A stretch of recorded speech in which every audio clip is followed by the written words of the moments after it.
The Goddesses of the Vestiges. The Immortal Harem. Act 4, The Year of the Household. Chapter 39, The Morning After the World Knew. The morning after the disclosure was a Wednesday, and it arrived the way all Wednesdays arrive, without ceremony, without particular concern for the magnitude of what had preceded it, simply the next morning doing the work that mornings do. Izuku was up before anyone else. This was not unusual. What was unusual was the quality of the quiet he found when he came downstairs, a quiet that had a different texture than the pre-disclosure quiet, denser somehow, charged with the awareness of what the night had contained and what the day ahead was going to demand. He made tea. He stood at the kitchen window and looked at the garden, which was in its early morning form, the light not yet fully established, the roses along the south wall still in the particular stillness of things that have not yet decided to fully wake. His phone had been receiving notifications since 6 in the morning, which was when he had turned the volume back on after leaving it silent through the night. The notifications were what he had expected and had prepared himself for. Messages from colleagues, ranging from careful congratulation to barely contained questions that wanted to be confrontations. Messages from media organizations requesting statements or interviews or access.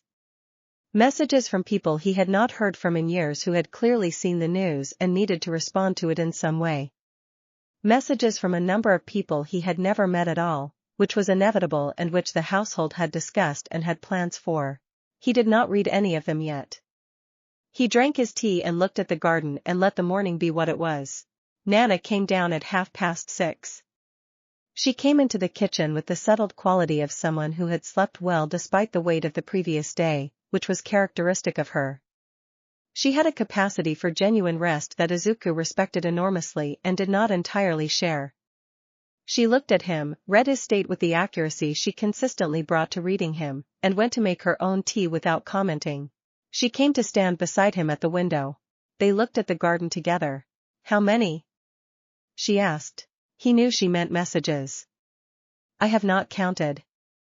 The notification count is," he checked his phone, 412 as of this moment, which means it has increased by approximately 60 in the past 3 minutes. "That will slow," she said. "It will change character before it slows," he said. "The first wave is reaction. The second wave will be analysis. The third wave will be the institutional responses, the other hero agencies, the international bodies, the academic community. That wave will have a longer duration but a different quality. And the fourth wave?" He considered. "People who have thought about it for a week. Those messages will be the ones that matter most." She nodded. She was quiet for a moment, turning her teacup in her hands. "I received a message," she said. She said it with a particular quality that told him this was not one of the routine 412. "From Kotaro." He was very still. Kotaro Shimura. Her son. Who had been given up for adoption, who had been raised without knowledge of her, who had grown into a man with a profound and complicated relationship to heroism and to the mother he had never known. Who was now, by the arithmetic of the years, an adult with his own life and his own history and his own feelings about a disclosure that had just told the world his mother had been returned from the dead. "What did he say?" Izuku asked carefully. She was quiet for a longer moment. She looked at the garden. The early light was beginning to find the roses. "He said," she said, and her voice had something in it that was very controlled and very deep at the same time, that he had spent 30 years not knowing how to feel about the fact that he had a mother. And that the past 12 hours had not made it simpler. And that he thought he might want to meet me. Someday. When he had decided what he wanted to say, Izuku set down his teacup and turned to face her fully. She was looking at the garden. Her expression had the quality of someone holding something that is both unbearably heavy and the most precious thing they have ever been given. "That is," he said. "Yes," she said. "It is." He did not try to say more.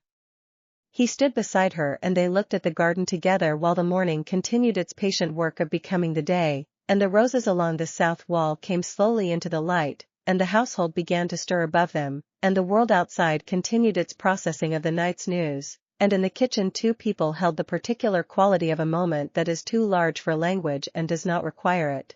After a while, Yoichi came downstairs. After Yoichi, Hain. Then Misa. Then Kazuki, who had apparently run very early and returned already, faintly damp from the exertion.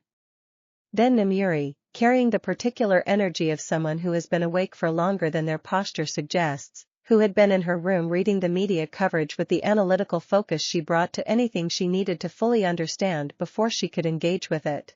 Ryukyu arrived at 8, having come from her own apartment where she had spent the night managing the agency-level responses to the disclosure, the professional dimension that her position required her to address separately from the household dimension. She came in, assessed the room, poured herself tea, and sat down. "The commission has released a statement," she said. "I have read it. It is more measured than I expected and less accurate than it should be, which puts it in the category of acceptable." "What does it say?" Namuri asked. "That the commission is aware of the household's disclosure, that it is engaged in an ongoing dialogue with its members regarding the appropriate frameworks for oversight and cooperation, and that it remains committed to the safety and stability of Hero Society." She paused. "It does not dispute our characterization of ourselves. It does not claim jurisdiction it cannot establish. It is, given the alternative versions it could have taken, a reasonable first response." "High praise from Ryukyu," Namuri said. "Accurate praise from Ryukyu," she said. "I was prepared for worse." The household sat with its tea in the morning kitchen and absorbed the first data of the post-disclosure world. It was not yet clear what the full shape of that world would be. That shape would take time to emerge, would be determined by the accumulation of responses and reactions and institutional decisions that the next weeks and months would produce. What was clear, in the kitchen on the Wednesday morning after the world had learned they existed, was that they were still themselves. The disclosure had not changed what they were.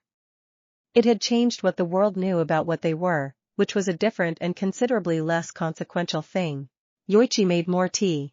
Hain began preparing breakfast with the calm purpose of someone who understands that people facing significant things need to eat.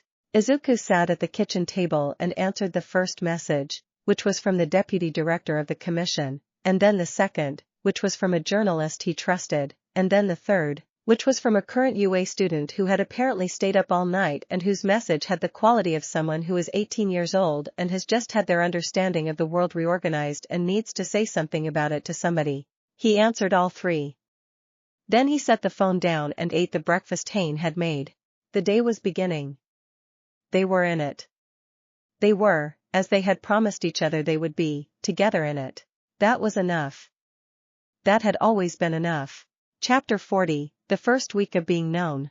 The media coverage sorted itself, as Izuku had predicted, into waves. The first wave was emotional and immediate, the response of a world that had received extraordinary news and needed to react before it could analyze.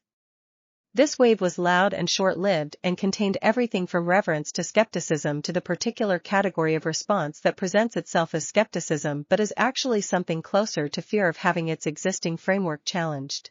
The household did not engage with the first wave directly.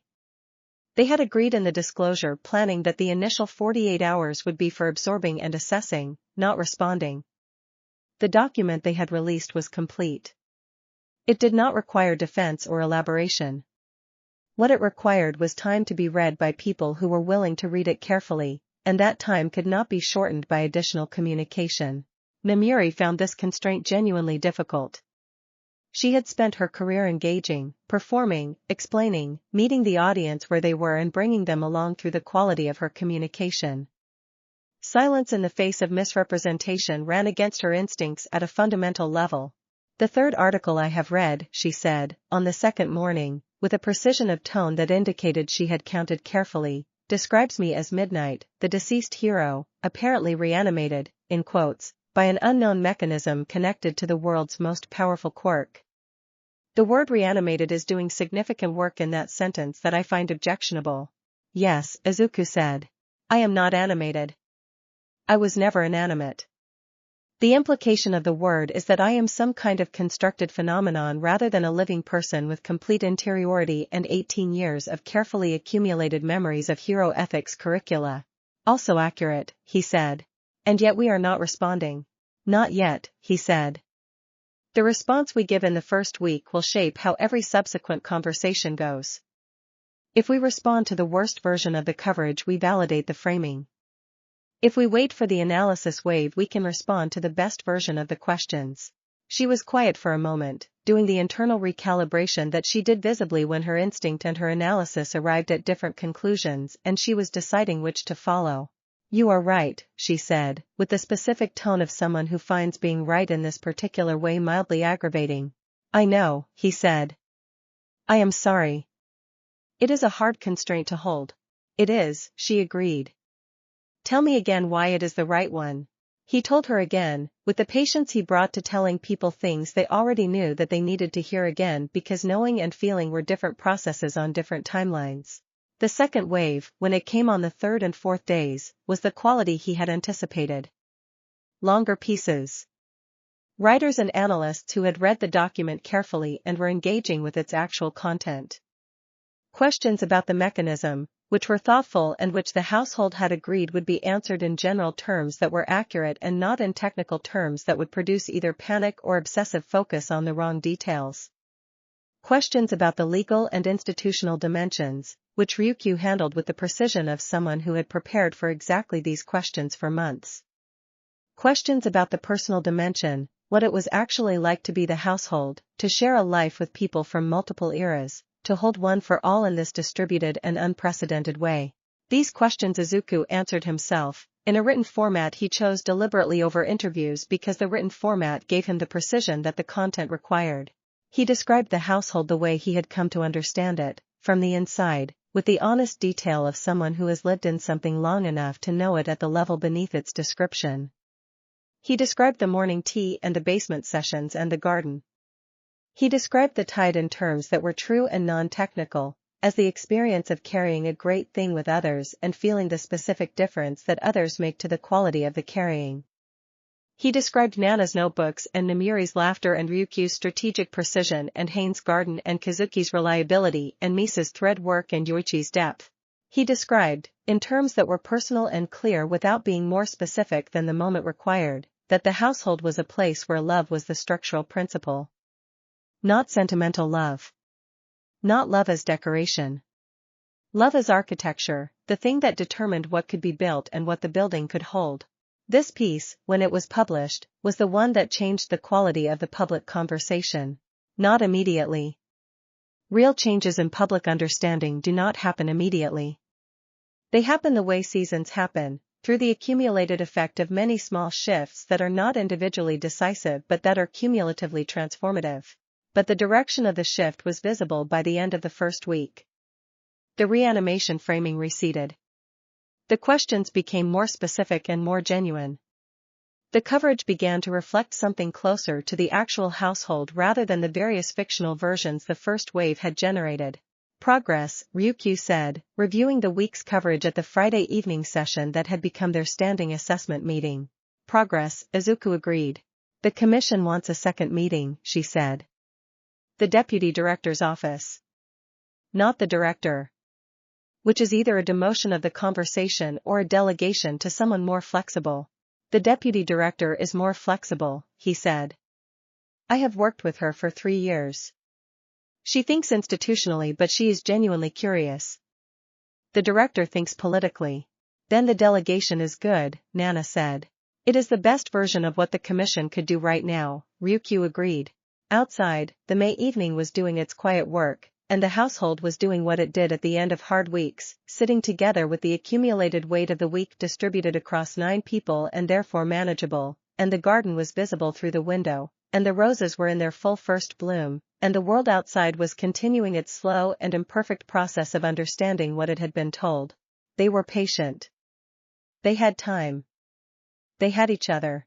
The second week was beginning, and it would be different from the first, and they would be different in it, and the work would continue in the way that real work continues, without conclusion, with the particular satisfaction of things that are not done but are being done correctly. Chapter 41, Hain heals something.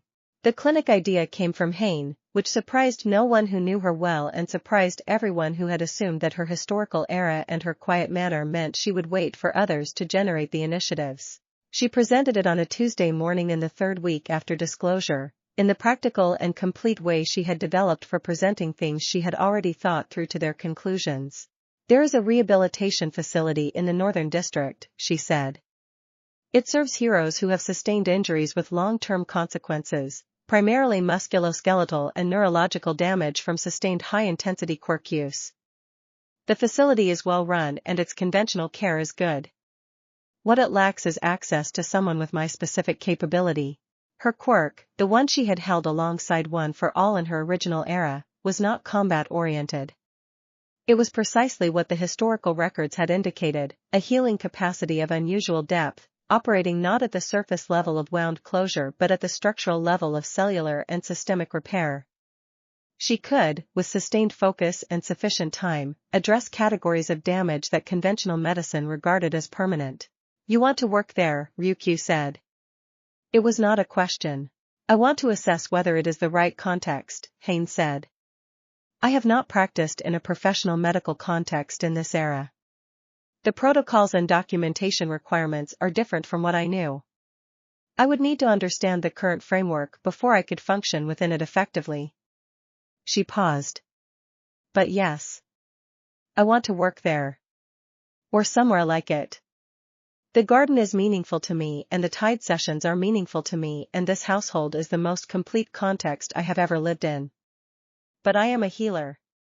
The healing is what I do and it is also what I am, and I have been away from it for a long time." The statement landed in the room with the weight of something true that also had weight beyond its surface content. Most of them understood it, because most of them had versions of the same recognition, the understanding that the household was complete in itself and also not all of what they were, that the purpose they carried extended into the world beyond the house. "The licensing situation for your specific quirk application," Izuku said, thinking through the practical dimensions, "is going to be interesting. Your quirk is not in any existing registry. The commission will want to classify it, which will generate a process." "I have been reading the licensing framework," she said.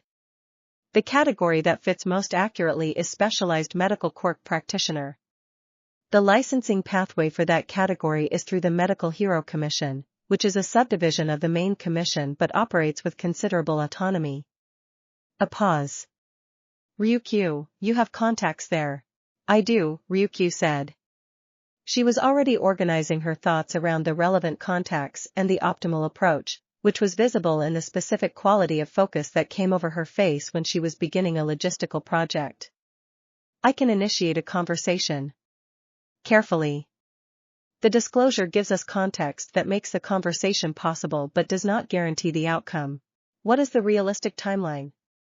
Hain asked. "Months," Ryukyu said. "Not indefinitely. But the process cannot be shortened without compromising its integrity." Hain nodded. This did not appear to frustrate her. She had a relationship to time that was different from most people's, shaped by years of healing work that required long sustained attention to slow processes.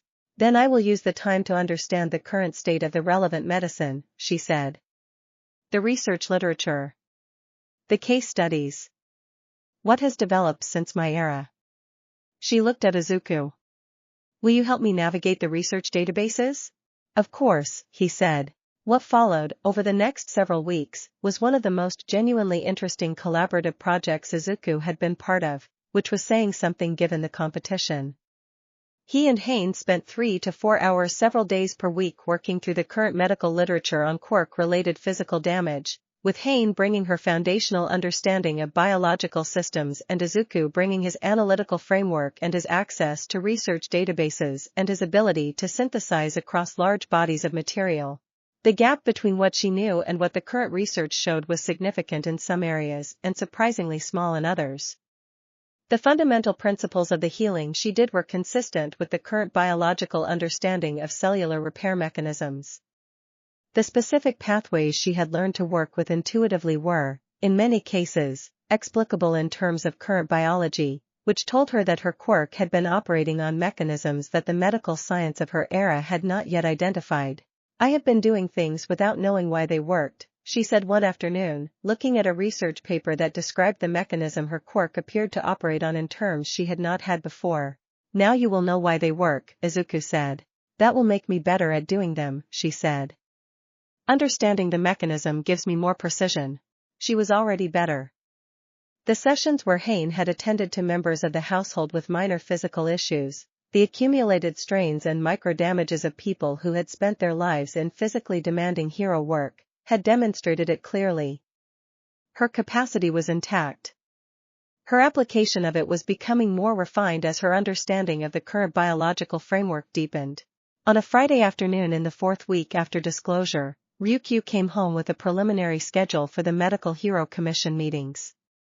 She set it on the kitchen table where Hain and Izuku were working and looked at both of them. "The process is beginning," she said. Hain looked at the schedule. She looked at it with the expression of someone who is looking at the first concrete form of something they have been moving toward and finding that the concrete form is real in a way that the anticipation was not. "Thank you," she said. To Ryukyu and to Izuku both, with the quality she had of making gratitude specific and unembellished. "This is what the household is for," Ryukyu said. "Not just to hold each other. To help each other move into the world." Izuku looked at them both, at the schedule on the table and the research papers around it and the afternoon light coming through the kitchen window, and felt the particular satisfaction of a thing he had hoped for beginning to take its shape in the real world. It was, he thought, a very good Friday. Chapter 42, Kotaro. He came on a Saturday in the fourth week of June. Nana had told the household. She had told them quietly and individually rather than in a group session, which was the right instinct, giving each person the chance to receive the information in their own mode and to prepare for the day in the way that suited them. The household had responded, collectively and individually, with the particular quality of care that characterized how it handled the significant personal events of its members, full presence and full respect for the weight of it and no unnecessary words. They were all in the house when he arrived, not because anyone had been asked to be but because no one had chosen to be elsewhere on this particular Saturday, which was the household's version of saying without saying that they understood and they were there. Nana answered the door herself. Izuku was in the kitchen, which was a room from which he could hear the front door but could not be seen, and this position had been arrived at by his own instinct about what the moment required. Presence without intrusion. Availability without presence in the room. He heard the door open. He heard the quality of the silence that followed. Kotaro Shimura was 51 years old. He was a man who had lived his entire life with the particular complexity of a person who was connected to heroism through blood and through history but who had rejected the direct involvement with it that his heritage might have suggested. He had built his life at a distance from the world his mother had occupied, not out of cowardice. The records were clear that his reasons were complicated and his character was not without courage, but out of a specific and earned skepticism about what that world cost the people who entered it fully. He had a family. A wife. Children. A life that had been constructed with the deliberate care of someone who understood that the things you build in the absence of what you were given can be solid and real. He had, until the disclosure, believed his mother was entirely gone. Nana had spent 6 weeks after receiving his first message in careful written correspondence with him. She had not rushed it. She had let him set the pace, responding to his questions with honesty and patience and without the urgency that her own feelings about the contact would have justified. She had told him things about herself, her choices, the decision to give him up, the years she had spent knowing it was the safest option and simultaneously being unable to fully accept that safe was the same as right. She had told him, in the 5th letter, that she was sorry. Not the apologetic sorry of someone seeking forgiveness. The honest sorry of someone who had made a choice that caused real harm and who understood the harm and did not hide from it. He had written back. The letter had been brief and it had said that he did not know yet what he felt and that he thought meeting might be the only way to find out. They were in the front sitting room for 2 hours. Izuku made tea for the household and they gathered, quietly, in the kitchen and the adjacent dining room, in the way of people who are present for something without being in it. Conversation was low and occasional. Misa worked on her designs. Yoichi read. Namiri, who had the hardest time with sustained quiet, was playing a card game with Kazuki at the dining table in the subdued mode of 2 people who are doing an activity primarily to give their hands something to do. After the 2 hours, Nana came to the kitchen doorway. She looked at Izuku. He looked at her. Her expression was very complex, holding more layers than he could immediately read, and all of the layers were real. He would like to meet everyone, she said. If people are willing. Everyone was willing. Kotaro Shimura came into the kitchen and met 9 people who had in various ways been connected to the history that had shaped his life, and the meeting had the quality of something that was not resolved and was not supposed to be resolved in a single afternoon, but that was real. He looked at Izuku with particular attention. "You brought her back," he said. It was not quite an accusation and not quite gratitude. It was the statement of someone who is still deciding what a fact means. "Yes," Izuku said. "Why?" he asked. And then, before Izuku could answer, he said, "No. I know why. She told me in the letters." "I mean," he paused, finding the right question, "what gave you the right?" The room was very quiet. "Nothing," Izuku said. He said it without hesitation and without defensiveness. "No right. I had the capability and I had the love of the people I was bringing back and I had the understanding that the world is better with them in it. That is not a right. It is a choice and I made it and I accept the full weight of having made it, including the complexity of what it creates for you." Kotaro looked at him for a long moment. "She said you would say something like that," he said. "She knows me well," Izuku said. "She said that too." Something in his expression shifted, not fully resolving but moving. "I am not angry," he said. "I thought I would be. I prepared to be angry because I thought anger was the honest response to being surprised by something this large." He looked at his mother, who was standing by the window with the expression of someone who has already given everything she has and is waiting to see what the offering produces. But she is standing there, in a kitchen, drinking tea, with the same face as the photographs my father kept because he could not entirely let go of what he knew about her, and I cannot," he stopped. "I cannot be angry at something I have wanted without knowing I wanted it." The kitchen held them all in the way kitchens do, practical and warm, with the smell of tea and the low sound of a world going about its Saturday business outside the windows. Nana crossed the kitchen and stood in front of her son. She did not say anything. She simply stood there, close, and let him decide. He put his arms around her. It was not a long embrace. It was the careful embrace of 2 people who do not yet know the shape of what they are to each other and are being honest about that in the only language that could be honest in this moment. When he stepped back, he looked around the kitchen, at all of them. "This is a lot of people," he said, which was accurate. "It is," Namuri agreed, with the warmth she brought to moments that needed it.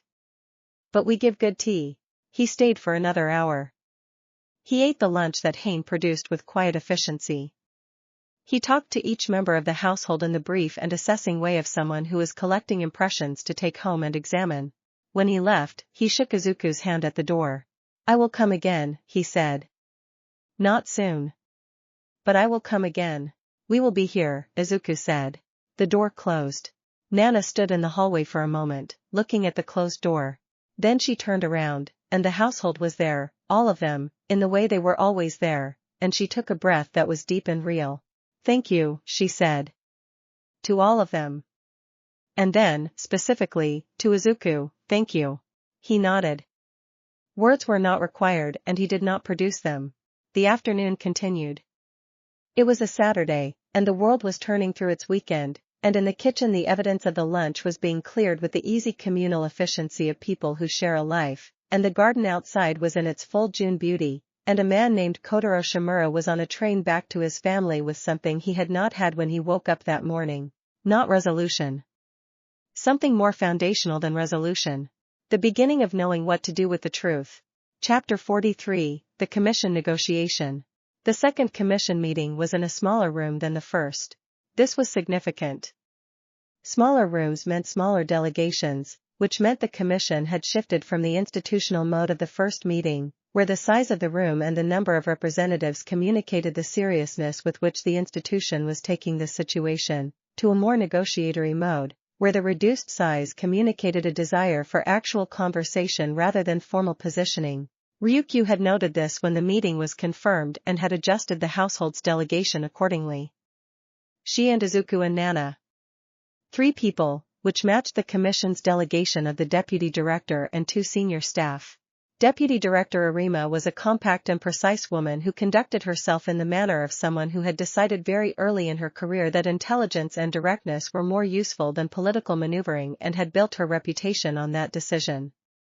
She had a quality of genuine attention that Izuku respected and that he had observed her use to good effect in the institutional contexts where he had encountered her. She began the meeting without preamble, which was consistent with how she operated. "I want to be direct about what the Commission needs from this conversation," she said. "We are not here to relitigate the disclosure or to contest the legal position your household has taken. That position is what it is and our legal counsel has confirmed that most of it holds." She paused. "What we need is a functional framework for the professional dimension. How the members of your household who are licensed heroes, which is currently you and Ryukyu-san and will shortly include others if the Medical Hero Commission process proceeds as expected, how those members relate to the Commission's oversight structure. Not as a household. As individual licensed professionals who happen to share a living situation and a particular capability." Izuku looked at Ryukyu. Ryukyu had the expression of someone who had prepared for exactly this framing. "That framing," she said, "is acceptable as a starting point. With the understanding that the capability you are referring to is not separable from the household in the way the framing implies. The tide, as we have called it in the public document, is not a sum of individual capacities. It is a collective phenomenon that exists only in the full household context. Treating it as belonging to individual licensed professionals would be both factually inaccurate and structurally problematic." "We understand that," Arima said. "We are not asking you to misrepresent the mechanism. We are asking how the Commission can maintain its legitimate oversight role with respect to the professional activities of licensed heroes who are also members of this household, without that oversight requiring access to the household dimension that you have appropriately kept outside the Commission's jurisdiction." This was, Izuku thought, a genuinely reasonable question asked in a genuinely good faith way. "The professional reporting structure," he said, "can work the same way it works for any hero with a complex operational context. Individual licensed members report their professional activities through existing channels with the same completeness required of any licensee. The household as a unit reports on activities conducted in the household's collective capacity through a separate channel that we are prepared to negotiate the specifics of." He paused. "The key distinction is that the Commission receives full transparency on the professional dimension and receives what we choose to share on the collective dimension. Not what it requests. What we choose." Arima was quiet for a moment. "The director will find that distinction difficult," she said. "The director is welcome too," Nana said. She said it without heat, in the tone of someone who has decided that the position is right and is not interested in adjusting it to be more comfortable for the person who finds it difficult. Arima looked at her with the specific quality of attention she gave to things that surprised her in useful ways. "You were considered one of the most diplomatically capable heroes of your generation," she said. "I was," Nana agreed. "Diplomatic does not mean without limits. It means knowing where the limits are and holding them without creating unnecessary conflict. The limit is here. The form of the holding can be negotiated." The meeting continued for 2 hours. It covered the reporting structure in detail, the specific categories of information that would flow through which channels, the process for handling situations where the household's collective activities intersected with Commission jurisdiction events, and the governance question of how disputes about these categories would be resolved. By the end of the 2 hours they had not agreed on everything. Some questions were deferred to follow-up meetings. But the quality of the conversation had been what Arima had said she wanted, genuine negotiation rather than formal positioning. Walking back to the train station, Ryukyu said, "That was better than I expected." "She is good," Izuku said. "She is excellent," Ryukyu said. "The Commission is fortunate she is the one handling this. A less capable person in that role would have made the past months significantly harder. We should acknowledge that to the Commission formally," Nana said. "Not as flattery. As an accurate institutional observation. Good work should be named." "Yes," Izuku agreed. "I will add it to the follow-up correspondence." They took the train home in the particular ease of people who have done hard work well and are allowing themselves to feel the completion of it without reaching immediately for the next thing. The next thing would come. It always did. But for the duration of the train ride, which was 30 minutes through the city in the June afternoon, They were three people who had gone into a room and held their position with integrity and come out with something closer to a working relationship with one of the most significant institutional forces in their professional world. That was a good afternoon's work. They arrived home to the smell of Yoichi cooking and the sound of Namuri in what appeared to be an animated conversation with Kazuki about something Izuku could not immediately identify, and the garden visible through the kitchen window in its June fullness. Good enough, he thought, to simply be home. Chapter 44, Namuri returns to UA. The conversation with UA's principal happened in late June, in the office that had always been one of the most distinctive spaces Izuku had encountered in his years of knowing the school. Principal Nizu had received the disclosure with a quality of response that was, in retrospect, entirely characteristic of him. He had read the document within hours of its release, according to his administrative assistant, and had sent a brief message to Izuku that same evening consisting of 3 sentences. The first acknowledged the disclosure. The second expressed what appeared to be genuine delight. The third extended an invitation to visit at Izuku's convenience. Izuku had brought Namuri. She had been quiet on the train, which was unusual enough that he had noticed it without commenting. She was processing, which she did internally when the content was significant enough to require the quieter mode. She had told him once that the things she cared about most were the things she got quiet about, because the performance she brought to everything else was a choice she made from surplus, and the things that used all of the surplus left nothing over for performance. UA on a June afternoon had the quality of an institution between its intensive seasons, the students present but not in the compressed urgency of examination periods, the faculty with more margin than the academic year's peak allowed. The grounds were green in the full summer way, and the training areas were in use by the sound of them, and the building had the specific quality of a place that has been used continuously for good purposes for a long time. Nizu received them with the particular warmth of a small and very intelligent being who finds the world endlessly interesting and treats everything that confirms this interest as a gift. Kayama-san, he said, looking at Namuri with an expression that had several layers, and the topmost one was delight. It is a genuine pleasure. I read about you extensively when I was first developing the faculty. Your approach to hero ethics education was, and remains, one of the most sophisticated frameworks I have encountered. Namuri looked at him with the expression she wore when she was recalibrating her expectations and finding the reality considerably better than the expectation. Thank you, she said. I read about you as well. After the disclosure, when I was researching the current state of UA, I was not expecting to find that the principal was, she paused, choosing the word carefully, what you are. A small mammal with unusual cognitive capacity? He suggested. Someone who has made the school genuinely better than any individual version of it would have been, she said. Which is the harder thing? He looked at her with the full intensity of his attention. I think we are going to get along very well, he said. The conversation that followed was 3 hours long and ranged across the state of hero education in the current era, the specific gaps that Namuri had identified from her review of the current curriculum against the framework she had developed in her original teaching years, the ways in which the post-war context had created new requirements that the existing educational structure had not fully addressed. Nizu listened with the quality of attention that Izuku had always found remarkable in him, complete and active, generating questions that advanced the conversation rather than redirecting it. What I am hearing, he said, toward the end of the conversation, is a proposal. Not a formal one, and I understand that the formal proposal would require a process that we are not yet in. But the shape of a proposal? Yes, Namuri said. A course. Initially elective, ultimately required. Hero ethics and identity development, taught not as a theoretical subject but as an applied one. Real cases. Real decisions. Real consequences examined with real honesty. She paused.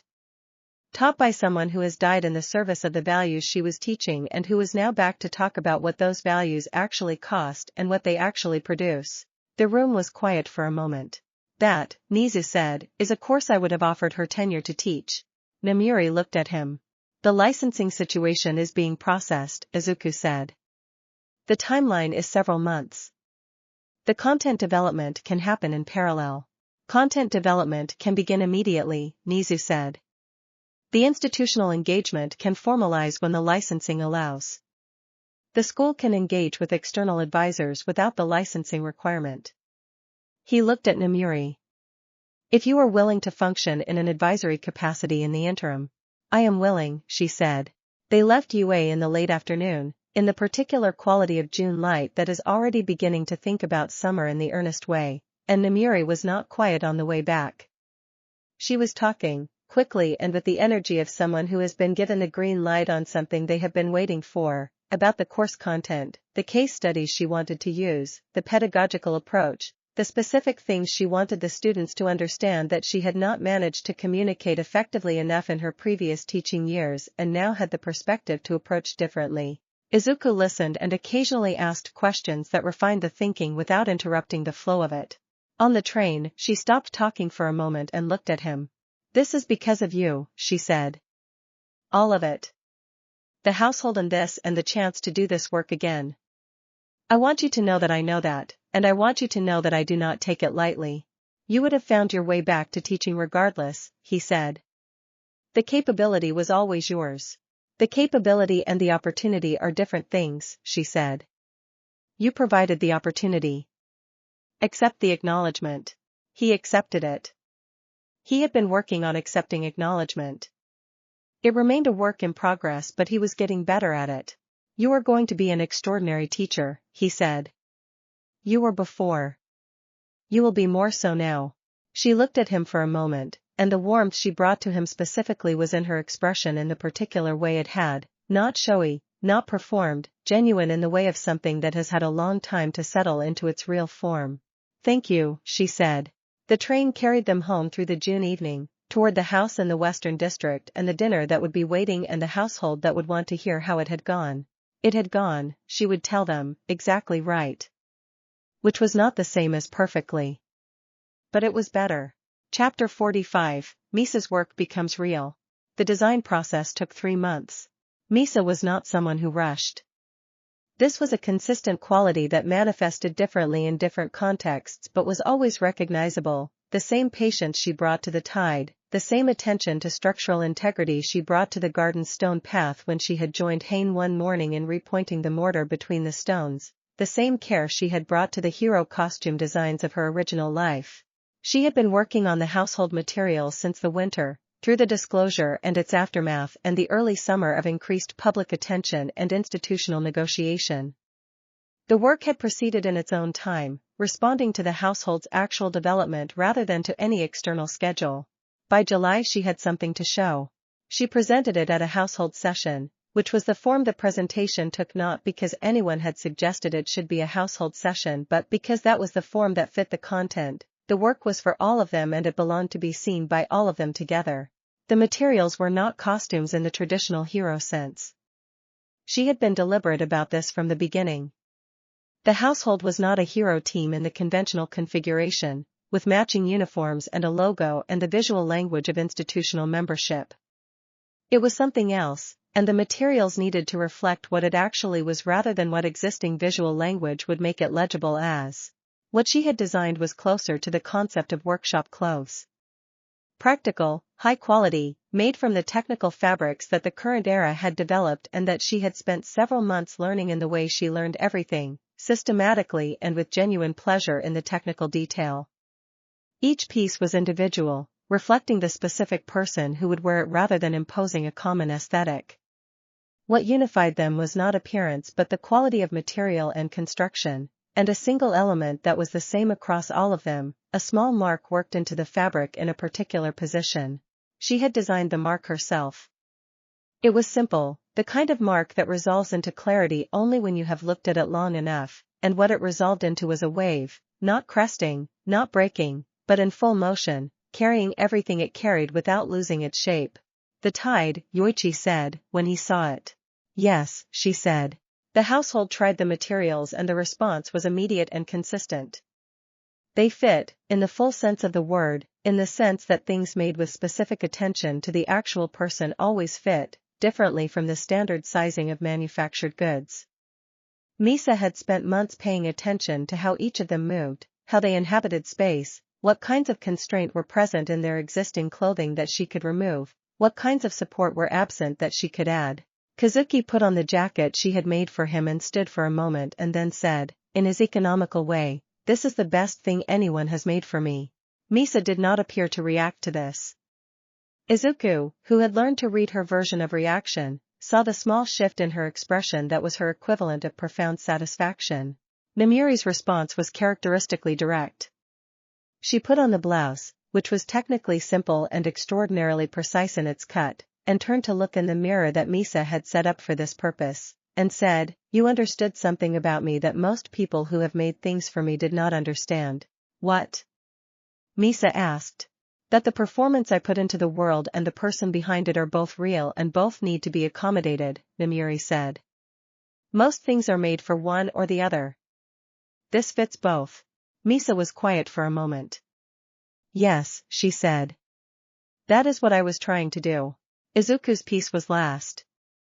She had made him something that fell outside any existing category, not a costume and not casual wear, something that worked in both registers simultaneously. In the way that he worked in both registers simultaneously, the person and the role so thoroughly integrated that the clothing needed to accommodate the integration rather than choosing one or the other.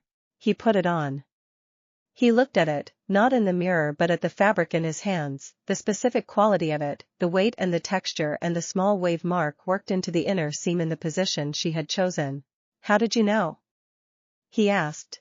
"I have been watching you for 9 months, she said. "I know how you carry things." He looked at her. "Thank you," he said. She nodded once, with the quality she had of receiving things gracefully. The household wore the materials that evening, not for any particular occasion but simply because they were there and the occasion of a Tuesday evening in July was sufficient. Yoichi made dinner. The garden was audible through the open kitchen window, the particular summer sound of green things in warm air. Nana sat beside Izuku at the dinner table and he was aware, as he was always aware, of her particular quality of presence, and she was wearing the jacket Misa had made for her, which was structured and precise in the way Nana herself was structured and precise but which also had a quality of warmth worked into its material that the structure did not diminish. "She made you look like yourself," he said quietly. Nana looked at the jacket. "She made all of us look like ourselves," she said. "That is considerably harder than making everyone look like a team." "Yes," he agreed. The dinner continued and the summer evening held them in its warm and generous way, and the household was dressed in things that had been made specifically for them by someone who had paid them the profound attention of understanding, and the wave mark was on every piece, small and in motion, carrying without losing its shape. Chapter 46, The Weight That Remains. There were things that did not get better. Izuku was honest about this with himself and with the household, because the honesty was part of what the household required. The remarkable nature of what had been built, the genuine and complete care that existed within it, the distributed strength of the tide and the specific warmth of 9 people who had chosen each other fully, none of these things removed the weight that was inherent to what he was. The weight was real. It was permanent. It was part of the structure of carrying one for all at its full development, the accumulation of 8 generations of courage and sacrifice and the knowledge of what all of that had cost and what it was still costing and what it would continue to cost in forms he could not yet predict. He was better at carrying it. He was incomparably better than he had been a year ago, which was itself incomparably better than 2 years ago. The distribution that the household made possible was real and it was significant and it had changed the daily experience of the weight in ways that were not small. But better was not gone. And he wanted to be honest about that. He said this to the household on a Sunday in late July, in the full group session that had become their weekly forum for the things that required collective attention. He said it in the straightforward way he had learned to say significant things, without preamble and without the softening that made the speaker more comfortable at the cost of the listener's ability to receive the full content. "I want to be honest about something," he said. "The household has changed my experience of the weight I carry in ways I am genuinely grateful for and that are real. I also want you to know that the weight does not go away. And I am not saying this because I need you to do something differently. I am saying it because you deserve an accurate understanding of what you have chosen to be part of." The room was quiet. Yoichi said, "We know. I know you know intellectually," Izuku said. "I want you to know that I am not concealing the reality of it from you in the way I have historically concealed difficult things from people, out of the instinct to protect them from what I am carrying. You are not concealing it, Nana said. We see it. We have seen it since the beginning. The honesty you are offering now is appreciated, but it is not new information. She looked at him steadily. We chose this knowing what it was. The weight was part of what we chose. I know, he said. I also know that knowing something and experiencing it are different timelines, and I wanted to give you the space to say if the experienced version is different from the known version in ways that are relevant. Namuri said, the experienced version is heavier than I understood it would be. She said it honestly, in the way she had of saying honest things without apology. Not in a way that changes anything. But I want to match your honesty with mine. I understood it abstractly, and the concrete version is more. She paused. It is also more, she said, with a different emphasis, in the way that all real things are more than their abstract versions. More demanding and more meaningful simultaneously. I am not sorry for the more. But I am honest about it. Haynes said, the healing work I am preparing for will involve this kind of weight. The accumulated damage of people who have given themselves to the work over many years. I have been thinking about how I will hold that, and I think the answer is the same answer as here. Not by not feeling it. By having something to come home to that is solid enough to hold the feeling without being overwhelmed by it. She looked at the group. This household, she said, is what I come home to. That is not nothing. That is the difference between weight that accumulates until it breaks something and weight that is real and present and held correctly. Ryukyu said, the agency work has moments of this too. Always has. The thing that is different now is that when I come here, I am not performing stability that I am not actually feeling. I am finding actual stability. There is a difference between those two things that is significant. Kazuki said, I carry mine at night. It has always been worse at night. Having people in the house at night changes the quality of it. Not the content. The quality. Misa said, the things worth doing are heavy. That is not a problem. That is the confirmation that they are worth doing. Yoichi looked at Izuku. You were not expecting all of us to answer, he said. Not as criticism. As an observation. I was not, Izuku admitted. You still, Yoichi said, sometimes forget that when you offer honesty to this household, the household offers honesty back. You are not the only one with interior experience that deserves naming. You are right, Izuku said. I know, Yoichi said, with the equanimity of someone who is always right about this particular category of thing and has made a kind of peace with it.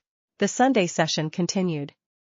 They moved on to the other things that required collective attention, the ongoing commission framework discussion and Haynes Medical Commission timeline and the planning for the first formal public appearance the household had agreed to in late August. But underneath all of it the conversation about weight remained, present and acknowledged and part of the room in the way that true things remain present after they have been said. After the session, as people dispersed into the Sunday afternoon, Nana found him in the garden. She sat beside him on the bench. You did the right thing, she said. Naming it. I was afraid, he said. That naming it would make it harder for people. The knowledge of what they had signed up for. People can hold knowledge, she said. Especially when it is true. What they cannot hold is the sense that someone they care about is protecting them from the truth at the cost of real honesty. She paused. You are not the weight. The weight is part of what you carry. Those are different things and the people in there know the difference. He looked at the garden. The roses were in their midsummer form, less spectacular than the first bloom but more settled, the color deeper and more consistent. I know, he said. You are learning, she said, with the quality she had of making even corrections feel like care. There is a difference. He allowed himself to lean slightly against her shoulder. She did not move. She sat steady in the way she was always steady, the south wall of the garden, the thing the roses grew along. The afternoon continued around them, warm and specific and real. Chapter 47, The First Public Appearance. The event was a memorial. The annual memorial for heroes lost in the war had been held every year since the war's end, in the large civic plaza in central Muzutafu that had been redesigned specifically for this purpose, with the names of those lost inscribed in stone and a program each year that combined formal acknowledgement with the kind of genuine human presence that memorials require to be more than institutional ritual. The household had been invited to participate. The invitation had come through official channels, from the city government rather than the commission, which was the right origin point for something that was about grief and gratitude rather than professional oversight. The specific request was for the household to be present and, if they chose, to say something. They had discussed it thoroughly. Not whether to attend, that had been decided quickly and unanimously, but the form of their participation. Who would speak? What would be said? How to be present in a way that was genuine rather than performative, that honored the people being remembered rather than centering the household. Nemuri had spoken most forcefully about this. The risk, she said, in the planning session, is that our presence becomes the story. That the household's first public appearance is what people leave the memorial having thought about, rather than the people whose names are on the stone. She paused. We have to be very careful about how we take up space. And yet our presence is itself a form of testimony, Yoichi said. Several of the names on that stone are people who gave their lives in pursuit of the same purpose we carry. Our being there, alive and in the world and choosing to be present at that specific event, says something true about the continuity of what they were part of. Both things are true, Nana said. The risk Nemuri names is real and the testimony Yoichi describes is real. The way we manage the tension between them is by being present fully and speaking briefly. If we speak at all, Ryukyu said. If we speak at all, Nana agreed. They decided on presence without formal remarks. They would attend. They would stand in the place provided for them. They would honor, with their full attention and their genuine grief, the people whose names were on the stone. And if the form of the event offered a natural space for brief acknowledgement, Izuku would speak 1 or 2 sentences. Nothing more. The day of the memorial was in late August, warm in the particular way of summer's end, the heat still present but the light having shifted to the quality of a season preparing its transition. The plaza filled over the course of the morning with people who had come from many different contexts to be present, families of those lost, colleagues, citizens of the city who felt the need to witness and to grieve alongside. The household arrived together. They came in the materials Misa had made, which was the right choice and had been the unanimous choice when it was raised. Not costumes. Not formal wear. The things made specifically for them, that looked like what they were, people who had chosen each other and were present in the world as that choice. The crowd recognized them. This was inevitable and had been anticipated. The recognition moved through the people in the plaza in the particular way that recognition moves through a crowd, not all at once, but in waves of adjacent awareness, one person seeing and turning to tell the person next to them and that person looking and so on. The household stood with the recognition and did not manage it. They were simply there, in the way they had agreed to be, present and genuine. Several of the names on the stone were people the household knew directly. Nemuri looked at her own name and had an expression that Izuku watched carefully and then looked away from, because some things are too private to witness even with care. During the formal program, which was conducted by the city's representative with the restraint that the event required, there was a moment when the ceremony opened for individual acknowledgement, brief words from those who wished to offer them. Izuku stepped forward.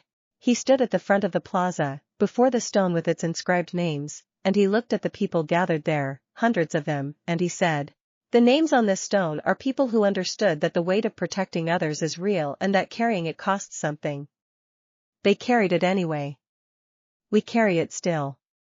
And we are here because they made carrying it possible. That is what we owe them. Not just memory." Continuation. He stepped back. The plaza was quiet for a moment in the way that genuine things produce quiet.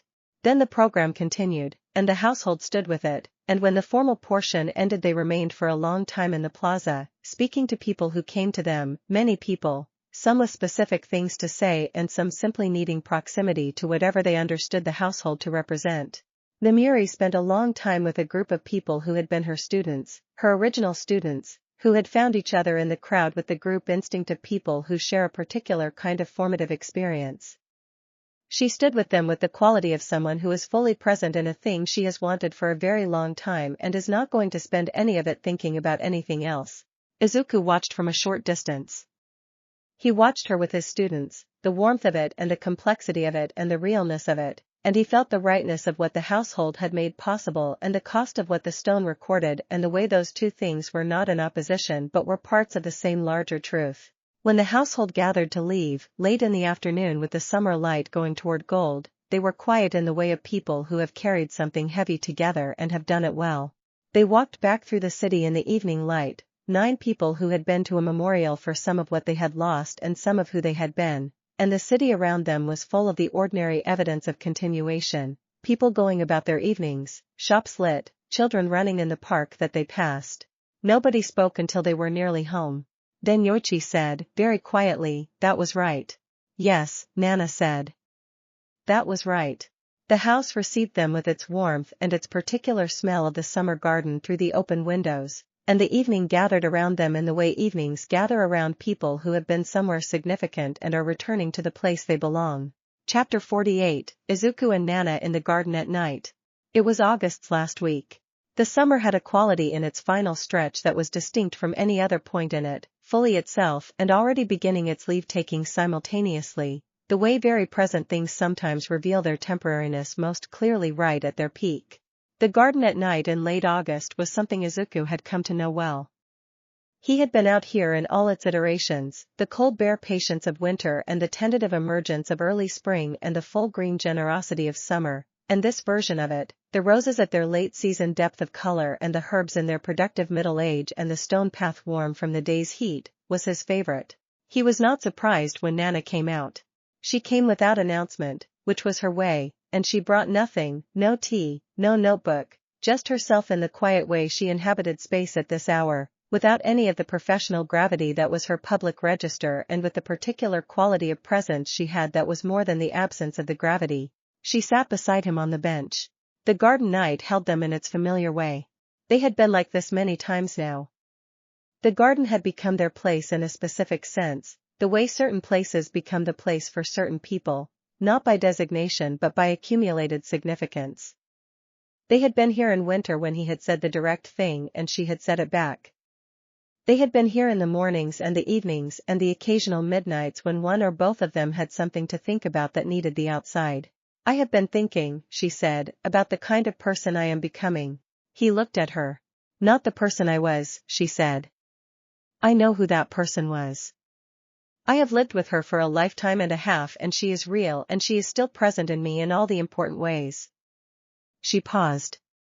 "But the person I am becoming in the context of this household and this life is different from her in ways I find interesting. More open. Less certain that the right response to caring about something is to protect it from yourself."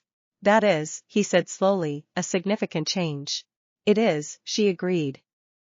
"The previous version of me understood love as a vector of risk. If you love someone you are putting them in danger because loving you puts them in proximity to everything you carry." She looked at the roses along the south wall. "I am learning that the inverse is also true. If you love someone and you refuse them real proximity, you protect them from danger while also denying them something genuine. And the thing you deny them is not nothing. It is substantial." "What changed?" he asked. She turned to look at him with the directness that was her most consistent quality. "You," she said. "Specifically. You are the most genuinely dangerous person I have ever known in the objective sense.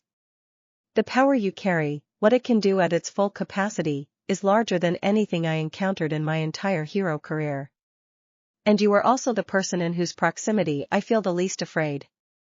She paused. "Not because you are safe. You are not safe. But because the way you hold the danger is honest and it is careful and it is always oriented toward the people around you rather than away from them." He was quiet for a moment. "You are saying that the way I hold the power has changed your understanding of what it means to be close to powerful things," he said.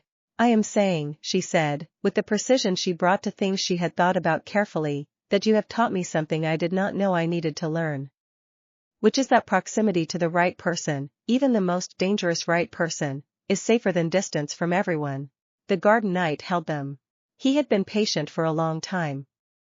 He had been honest in small degrees, in the winter garden and in the daily proximity of the household, in the morning runs and the late nights and the incremental closing of distance that had proceeded at the speed that felt right, not rushed, not held back, simply allowed. He looked at her now, in the late August garden, with the roses behind her and the night above them and the household inside, and he felt the accumulated weight of all the mornings and evenings and the particular warmth of the trust that had been built not through grand gestures but through daily honesty, and he thought that the time for being careful about degree had passed. "I love you," he said. He said it simply, in the direct language they had agreed to use for direct things. She looked at him for a moment. "I know," she said. She said it with the quality she had of knowing things that she had been watching develop for long enough that the statement of them was not a surprise but a completion. "And I love you. You know that too." "Yes," he said. They sat in the garden in the knowledge of these true things, which were not new and which had been expressed before in the other language and were now expressed in the direct one, and the garden was exactly itself, patient and purposeful and entirely real. She put her head on his shoulder. He put his arm around her. It was, he thought, the most natural thing in the world. Not because it was easy, the weight of it was real, the history between them was complex and the distance they had crossed to get here was genuine. But natural in the sense of right. In the sense of something that has found the form it was always going to find. The night went on around them and the city did its nighttime work and the household inside breathed in the deep rhythms of sleeping people, and the rose along the south wall was visible in the ambient light, dark and steady. They stayed in the garden for a long time. Neither of them was in any particular hurry to be anywhere else. Chapter 49, The Household in Full. September arrived. With September came the changes that the approaching autumn was already announcing in the quality of the light, which had shifted from the flat abundance of August to something more angled and golden, the kind of light that makes ordinary things look as though they are being specifically attended to. The household in September was different from the household of the previous winter in ways that were both dramatic and quiet. Dramatically, it was known. The world was aware of it in the specific and ongoing way of something that had been news and had become fact, present in the public understanding as a settled category rather than an active disruption. The media coverage had modulated to the longer and more considered pieces that the analysis wave produced, and these pieces were, on the whole, better than the first wave, more accurate to the actual household and more interested in the genuine questions about what it meant. Quietly, the household itself had deepened in the way that things deepen through sustained shared experience. 9 people who had been extraordinary to each other in the winter were ordinary to each other in September, in the specific sense that the best kinds of intimacy produce, the daily ordinariness that does not diminish significance but incorporates it so completely that it becomes the texture of everyday existence rather than a distinguished overlay. Mornings still had the quality they had developed over the months.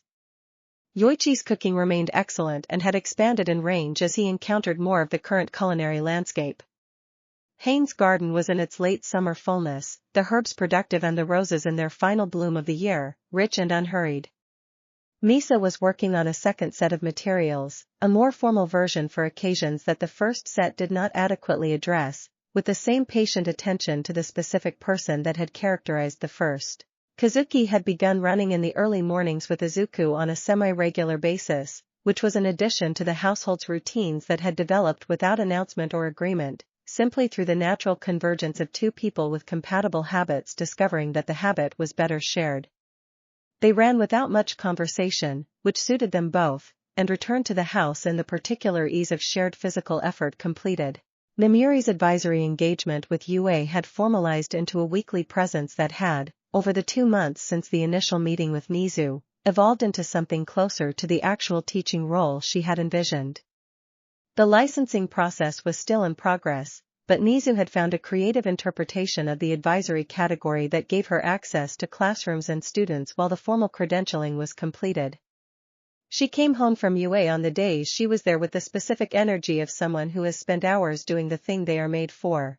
Ryukyu continued to manage the interface between the household and the institutional world with the strategic precision that had made her one of the most effective operational heroes of her generation.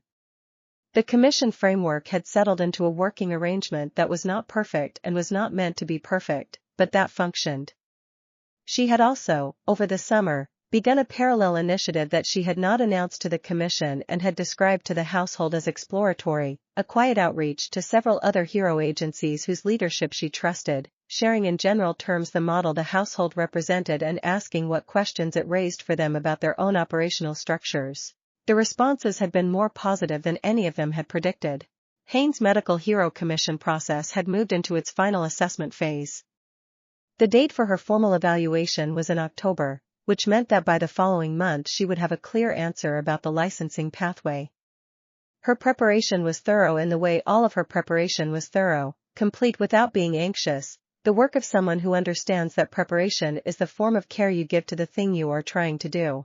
Izuku moved through September in the way he moved through all things now, with the same quality of attention he had always brought and with the specific additional quality that the household produced, the knowledge that the attention could be sustained because it was not the only thing holding the structure up. He still worked at the level the work required. The hero work, the physical and strategic dimensions, were still demanding in every sense. The commission interface, the ongoing development of the Tide's capabilities, the theoretical work he and Yoichi continued on the historical and philosophical dimensions of One for All, the specific attention he gave to each member of the household, all of it continued at the level it had always required. The difference was that none of it collapsed on a single point. He thought about this on a September morning, running with Kazuki through the western district streets in the early light, the city just beginning its day around them. He thought about the structural principle that Yoichi had articulated in one of the origin sessions, that power without accountability becomes violence, and he thought about its inverse, which Yoichi had not articulated but which seemed equally true to him. Power held with love and in genuine community becomes something that does not have an existing name. Not safe, exactly. The weight was still real and the work was still dangerous and the world was still complicated in all the ways it had always been complicated. But something better than the alternative. Something that was worth the full investment of his life. He ran through the morning streets of the city he had grown up in and grown into, with Kazuki steady beside him and the household behind him in the warm specific fact of the house in the western district, and he thought that he was exactly where he was supposed to be, not because everything was resolved. It was not, but because he was no longer carrying the unresolved things alone. That was the difference. That was, and had always been, the whole of it. Chapter 50, The Year's End and What It Holds. The year turned toward December again. A year had passed since the first miracle in the apartment, since Nana had stood in the lamplight and breathed and said oh in the most understated response to resurrection that Izuku could have imagined. A year since the beginning of all of this, in the specific and foundational sense, the first step of a journey that had no clear end point because it was not the kind of journey that ends. The household marked the anniversary without making it ceremonial. This was consistent with how they approached most significant things, acknowledging them fully without requiring that the acknowledgement take a particular form. Yoichi made the best meal he had made in the year of cooking he had done since his return, which was a meaningful bar. Hain brought in flowers from the garden's last offerings before the winter took them, late chrysanthemums, deep and specific. Misa had finished the formal version of the household materials and presented them that evening, which had been planned but felt right in the way that things feel right when their timing is genuinely appropriate. They ate together at the large table and the conversation was the kind that the best evenings of the year had produced, ranging and personal and honest, with the quality of people who know each other well enough that the conversation can go anywhere and find its way back. Namiri talked about her students, the current crop, who were already showing in the second month of formal engagement the particular kinds of development that she had always found most rewarding to witness, the moments when a young person stopped thinking about heroism in the terms they had absorbed from cultural representations and started thinking about it in terms of their own actual experience and values. Hain talked about the first month of her licensed practice at the rehabilitation facility, which had begun in November after the licensing assessment came through with the positive outcome her preparation had deserved. She described it with the restrained language she used for things that moved her deeply, careful and specific, not understating the significance but not inflating it either. Yoichi talked about something he rarely talked about, the early period of One for All's creation, before the power had passed to its second bearer, when it had been just his and Nana's ancestors' design and the hope that it would be adequate to what the world required. He talked about it with the perspective of someone who has now seen the full arc of the thing they began and who understands, in the way that only the full arc provides, what the beginning actually meant. Kazuki said less than most people, and what he said was more precise than what most people said, which was consistent with how he had always been and which the household had long since stopped requiring to be different. Misa, when asked what she was thinking about as the year ended, said she was thinking about the second year. What she would make next. Who she was becoming in the making of it. Ryukyu said she was thinking about the outreach conversations, which had continued to develop over the fall and which had reached a point where 2 other hero agencies had expressed serious interest in a more formal engagement with the model the household represented. Not replication, which was impossible because the household was not a replicable template, but conversation. Learning. The beginning of something that might eventually change the structural conditions she had been observing and analyzing for her entire career. Izuku listened to all of them and felt the particular satisfaction of a container that is doing what it was built for, not straining, not leaking, simply holding. When the conversation reached him, he said, "I am thinking about the people we have not yet brought home." The table was quiet for a moment.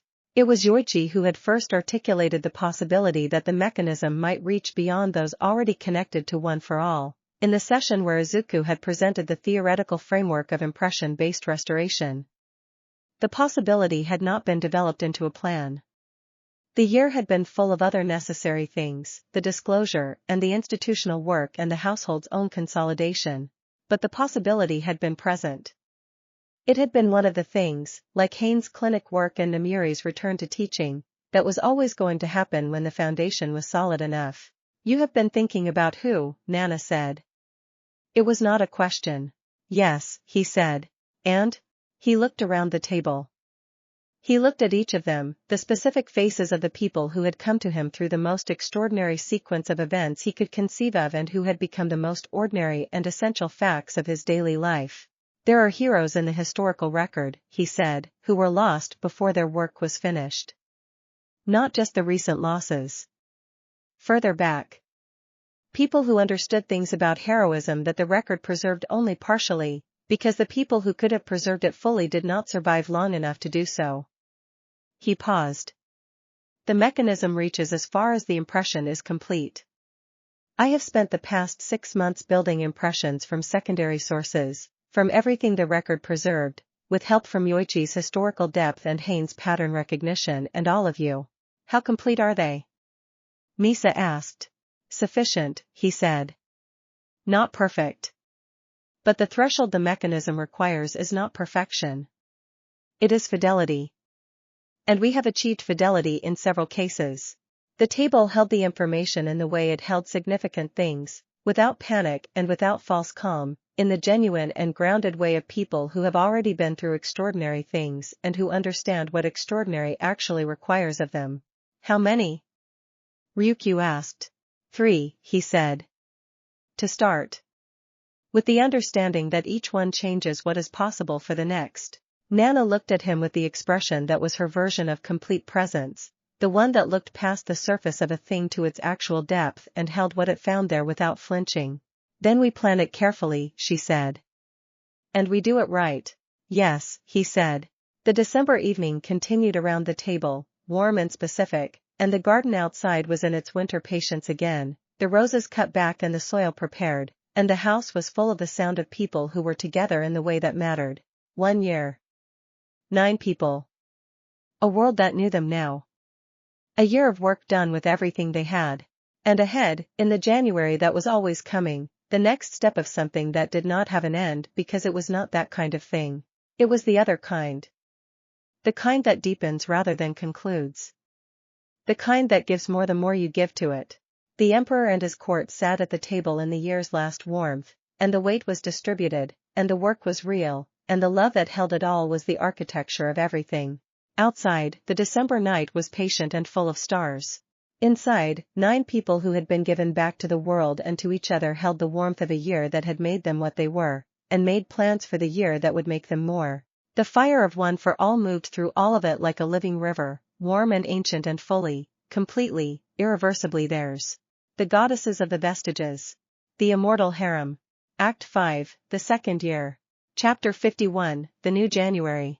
January returned with the particular indifference of a season that does not concern itself with what the previous year contained. The cold was the same cold.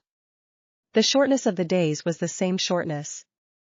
The specific quality of the light in the early mornings, that low and precise illumination that made the frost on the garden stone path visible as individual crystals rather than as a general white covering, was exactly as it had been 12 months ago when the household was still in its first weeks of existing as a household and had not yet found the name for what it was.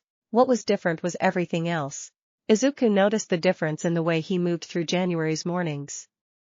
Not with urgency and not with the particular tension of someone who is carrying a full load in unfamiliar ways. With the settled ease of someone who knows their own strength and knows the strength of what surrounds them. The runs with Kazuki in the early cold. The tea that was made by whoever reached the kitchen first and was waiting for whoever came down second, a practice that had developed without discussion and that functioned as the household's first daily act of care. The particular sound of the house with 9 people in it, so familiar now that its absence would have been the notable thing. He was working on the impressions. He had been working on them since the announcement at the December table, not with the urgent push of a project that has a deadline but with the thorough and patient quality of a craftsperson who understands that the work will be as good as the preparation allows and that the preparation cannot be hurried without compromising the work. The 3 he had identified were not people the household had previously discussed. They were figures from the historical record, heroes from eras further removed than the bearers of One for All, whose specific qualities had been preserved in the record with enough completeness to serve as the basis for the mechanism. He had built the impressions over months, in the vestige space and in his working notebooks and in the long thinking sessions with Yoichi that had given him access to historical depths that no other source could have provided. Yoichi had been the most important collaborator in this phase. His memory, the particular quality of historical depth he contributed to the tide, extended into eras that Izuku's own research could only reach through documents. Through their sessions together, Izuku had been able to construct impressions that had the resonance of genuine encounter rather than the dryness of archival reconstruction. The question was timing. Not yet, Nana said, when he raised it in the first full household session of the new year. She said it with the quality she had of knowing what a thing needed before it knew what it needed. The mechanism requires full readiness. Not just yours. The tides. We have not trained for a 3-person simultaneous restoration. We need to understand what that demands before we attempt it. Agreed, Ryukyu said. She had her analysis documents. She always had her analysis documents in planning sessions. The timeline should be driven by capability assessment, not by calendar. We determine what readiness looks like, we train to it, and we act when the training confirms we are there. What does readiness look like? Hain asked. She was in the posture she had when she was asking a question she already had a partial answer to and wanted to test it against the room's thinking. 3 sequential dual support trials at maximum duration without degradation, Izuku said. He had already worked this through. The tide and the configuration we would use for the 3-person restoration, sustaining that configuration across 3 separate sessions with full recovery between each, at a load level that approximates the restoration demand. If all 3 sessions maintain integrity without significant degradation of any element, we are ready. The room processed this. Timeline? Misa asked. 6 weeks minimum, he said. Possibly 8. The recovery intervals between the trial sessions cannot be shortened without invalidating the assessment. Then we begin the first trial in 2 weeks, Nana said. Giving us time to settle the household back into its rhythms after the holidays and ensuring everyone is genuinely rested before we start. The plan was accepted. This was how the household operated, the proposal formed through one person's thinking, refined by the group's questioning, settled into a plan that everyone had contributed to and therefore everyone was genuinely committed to. After the session, Izuku went to the garden. The January garden was bare and patient, the roses cut back to their structural stems, the herb beds covered, the stone path clear. Hain had prepared it for winter with the same thoroughness she brought to everything, and it had the quality of something that has been properly put to rest, not dead but dormant, conserving itself for the return of the season that would give it its purpose back. He stood at the center of the path and looked at the south wall. He thought about the 3 people he was building toward bringing home. He thought about who they were and what they had been and what they might become in the context of this household, which was already so much more than he had known how to imagine when he had begun the first impossible evening a year ago. He thought about what it meant to keep reaching. To not let the achieved miracle become the boundary of what was possible.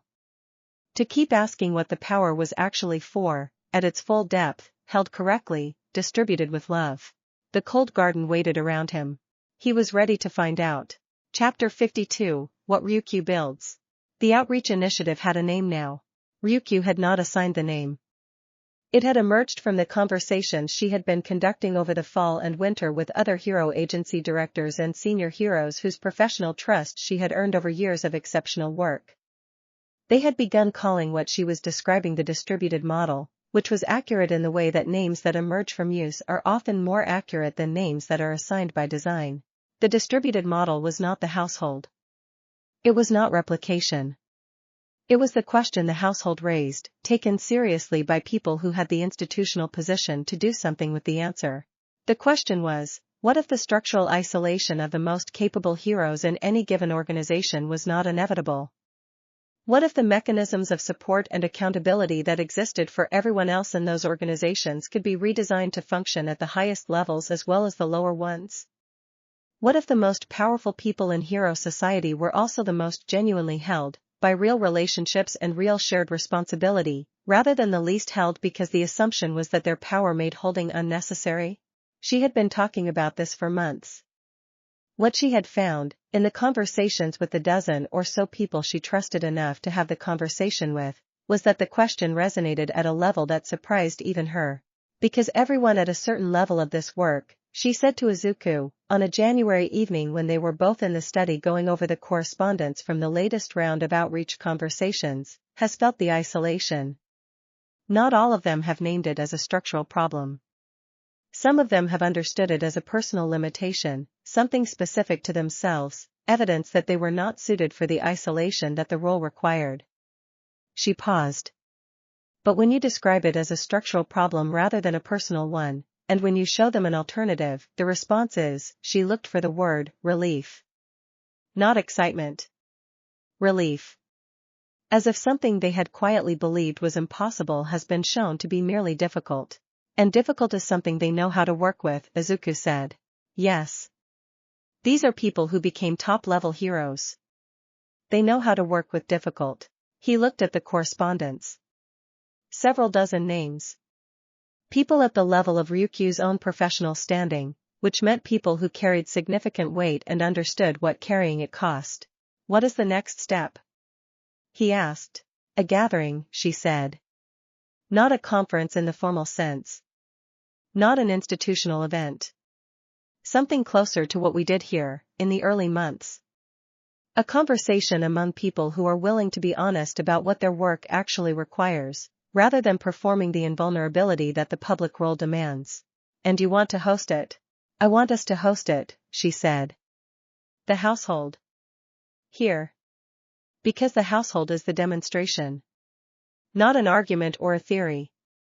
The actual thing. And the most effective way to make the demonstration available is to bring people into contact with it. He thought about this.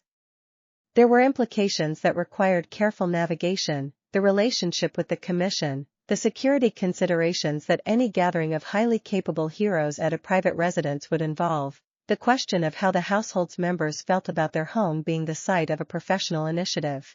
He raised all of these, systematically. She had prepared answers for all of them, systematically.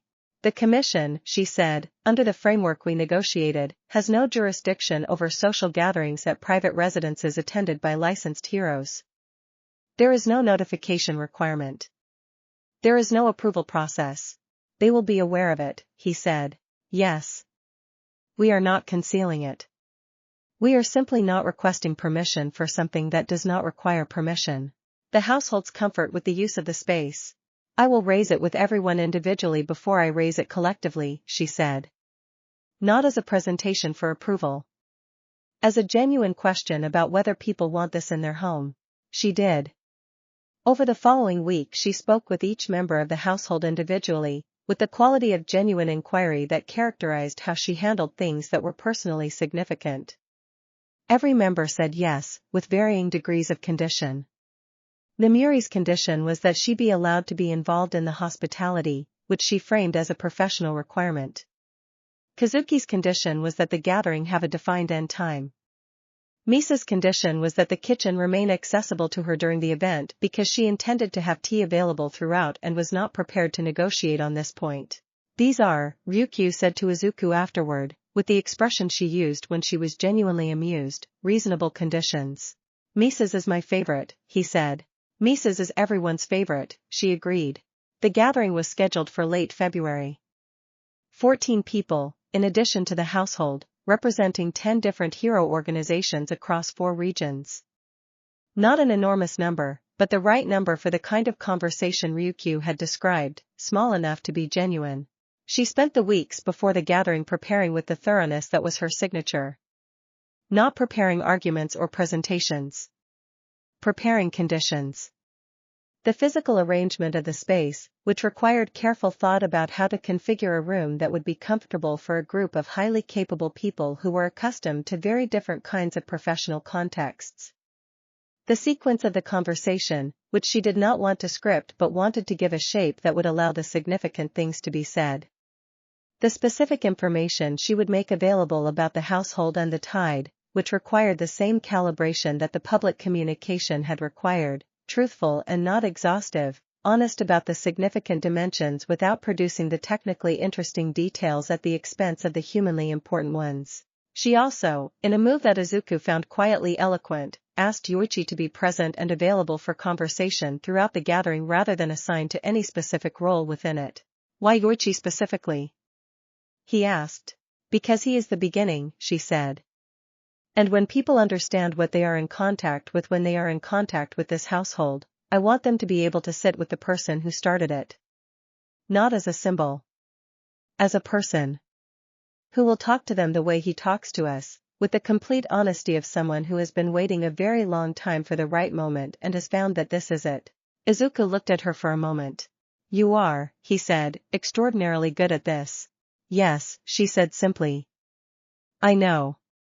It took me a long time to say that without qualifications. I am practicing. He recognized the echo of his own development in the statement. He smiled.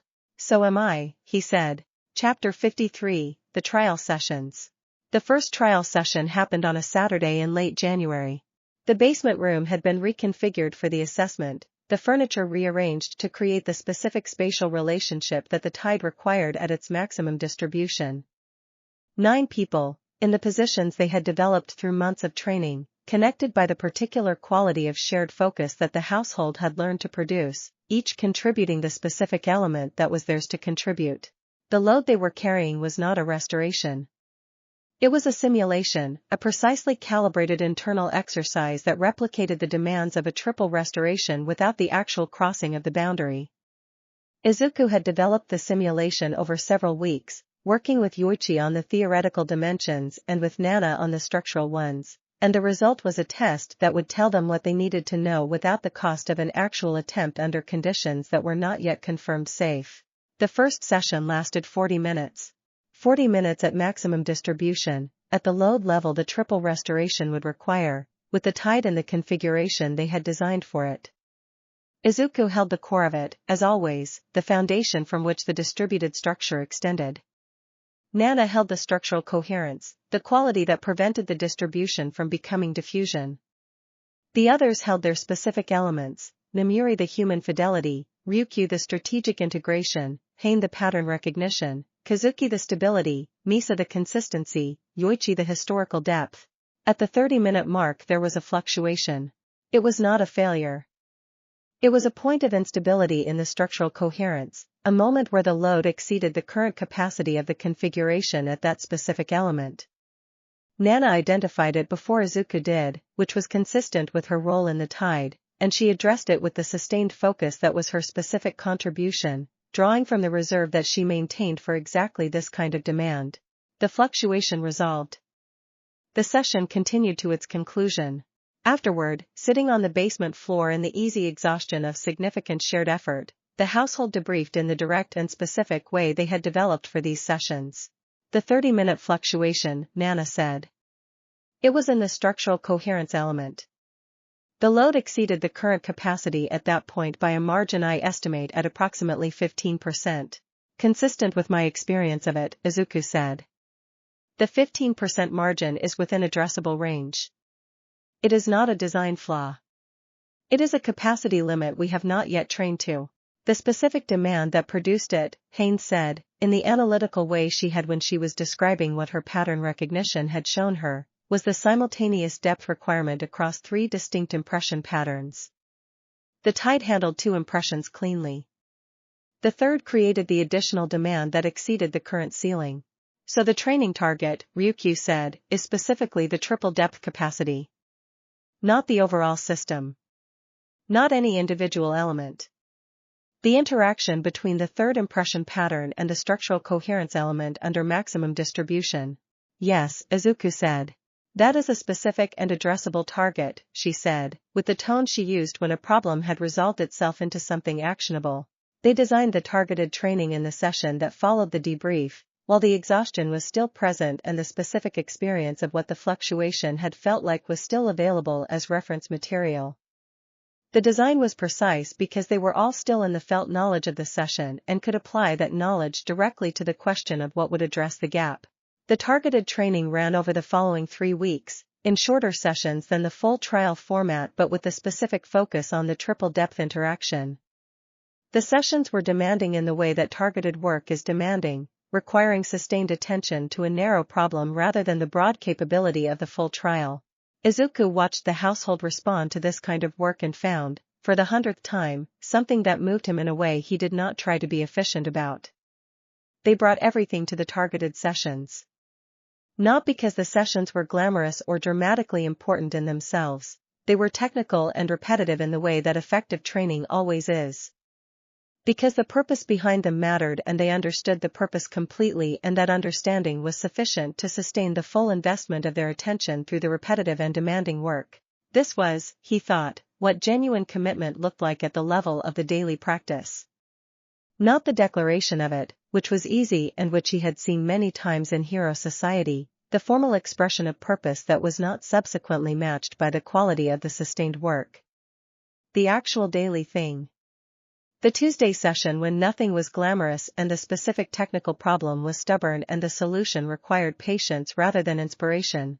The second full trial session was in the second week of February. No fluctuation.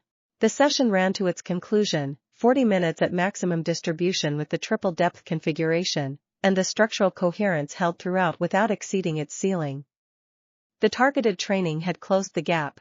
The debrief was shorter than the first trial's debrief because there was less to address.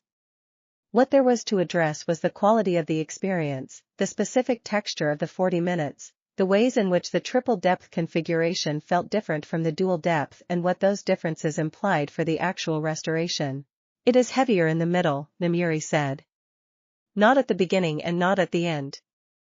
The transition between the second and third impression depth is where the weight is concentrated. I felt that too, Kazuki said.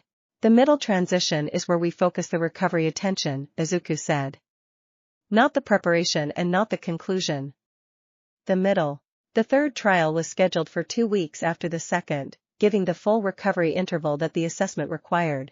In the 2 weeks between, the household continued its ordinary life, which was not ordinary in any absolute sense but which was ordinary in the sense that mattered, the sense of a daily rhythm that was genuinely theirs, comfortable and specific and full of the small particular details that accumulate into the texture of a life well inhabited.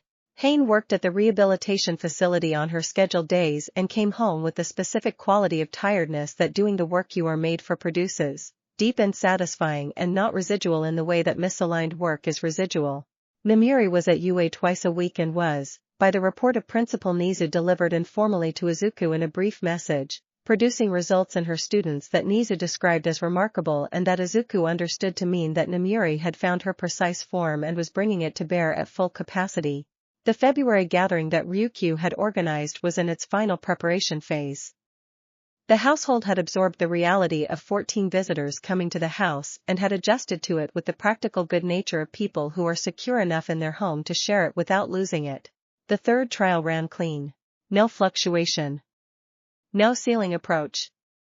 The triple depth configuration held across the full duration with a quality that was different from the second trial, not just the absence of the problem but the presence of something positive, a smoothness in the interaction between the three impression depths that the targeted training had not merely fixed but improved.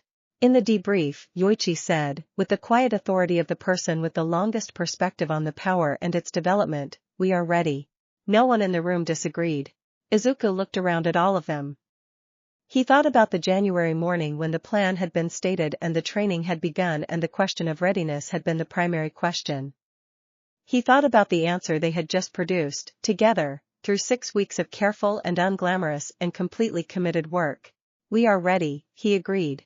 "Then we choose the night," Nana said. "We choose the night," he said. Chapter 54, The Gathering of the Distributed Model. They came on a Saturday in late February. 14 people, from 10 hero organizations, representing the highest levels of professional heroism in the current era. They came in civilian clothes, which had been specified in Ryukyu's invitation with the brief and sufficient explanation that the gathering was personal rather than professional in its register and that the personal register required the personal presentation. Several of them had been to the house before, in the context of the disclosure's aftermath and the ongoing commission framework discussions. Most of them were seeing it for the first time. All of them, upon entering, had the quality that people have when they enter a space that is more than they expected, not because of its material qualities. The house was comfortable and well maintained and not grand, but because of its inhabitation. Because a house where 9 people genuinely live and genuinely care for each other has a quality that spaces without this do not have, and people who have spent their careers in high-stakes work have usually developed the ability to feel the quality of a space accurately. Mimuri managed the hospitality with the particular combination of warmth and social intelligence that made her exceptional at any gathering regardless of its professional or personal nature. She moved through the group in the first hour with the ease of someone who is genuinely happy to be in a room full of people and whose happiness is communicated not through performance but through the quality of her attention. Misa had tea at every surface in the common areas, as promised, with a range of options that reflected the several months she had spent learning what the people in the household preferred and extrapolating from that to what a larger group might want. This turned out to be an underrated logistical contribution. The tea gave people something to do with their hands while they were in the first hour of a gathering that was significant and whose significance they were all still deciding how to hold. The conversation began, as Ryukyu had planned it, with no formal structure. People found each other naturally, drawn together by existing professional relationships or by the specific instinct that capable people have for finding the person in any room who is worth talking to. The household distributed itself through the gathering, not as hosts managing a social event but as members of a place that was receiving people and wanted the receiving to be real. Yoichi, true to Ryukyu's intention, made himself available in the way of someone who is not assigned to any task and who therefore has the quality of being fully present for whoever comes to him. Several people found him in the first hour. By the third hour, there was a small and consistent group around him that changed in its specific composition as people came and went but maintained a quality of engaged depth that was visibly different from the rest of the gathering. Izuku moved through the afternoon with the awareness he brought to everything and the particular quality of presence he had developed over the year of being the household's center of gravity, available without demanding, attentive without performing attention. He had a conversation, in the third hour, with a woman named Tanaka Reiko who led a hero agency in the western region and who had the quality of someone who has been thinking about something important for a long time and has been waiting for the right context to think about it out loud. "The thing you have built here," she said, looking around the room with the assessing eye of a very experienced professional, "is not replicable." "No," he agreed. "And yet it describes something that is." "Not the specific form." "The principle." "Yes," he said. "The principle that genuine support at the highest levels is not a luxury. It is a structural requirement." She looked at him. "I have 3 heroes in my agency who are operating at the level where this principle becomes urgent. They are good at their work. They are also increasingly isolated by it, in exactly the way you have described in the public materials about what this household was built to address." She paused. "I have been watching them and knowing the problem and not knowing the solution. This," she gestured at the room, "is not the solution for them. but it suggests the direction of one. What do you need to find the direction? He asked. She thought about this with the seriousness the question deserved. Permission, she said, finally. Not legal permission. Permission to redesign the support structure around my highest level people without being told by institutional inertia that the existing structure is what the existing structure is and cannot be otherwise. She looked at him. You have demonstrated that otherwise is possible. That matters more than the specific form of what you have built. This was, he thought, exactly the conversation Ryukyu had hoped the gathering would produce. Not agreement about a model. Permission, in the specific sense she had used the word, the liberation from the assumption that the existing structure was the only possible structure. The gathering continued into the evening. The formal program that Ryukyu had described as not formal included, toward the dinner hour, a meal that the household had prepared together, which was itself a demonstration of what a genuinely shared life looked like at the level of the everyday. The visitors ate the meal at the large table with the household, and the conversation that accompanied it had the quality that good shared meals produce, more honest than the preceding conversational hours, less defended, more willing to go to the personal dimensions of the professional questions they had been discussing. A man named Ozaki, who ran one of the largest hero agencies in the eastern region, said, with a directness that suggested the dinner had produced the right conditions for it, I have been doing this work for 22 years and I have never sat at a table with the people I am most responsible for and felt that the responsibility was genuinely shared. I have people who work for me and I care about them and I believe they care about the work. But that is not the same thing as what is happening at this table. The table was quiet for a moment. No, Nana said. It is not the same thing. She said it without judgment, as someone who understands the distinction from the inside. The same thing requires more than care for the work. It requires the willingness to be known by the people you share it with. At a level that most professional structures do not accommodate and do not encourage. Because being known is a form of vulnerability, he said. Yes. She looked at him across the table, with the expression that was entirely hers. And vulnerability in the context of genuine trust is not weakness. It is the mechanism by which the weight becomes manageable.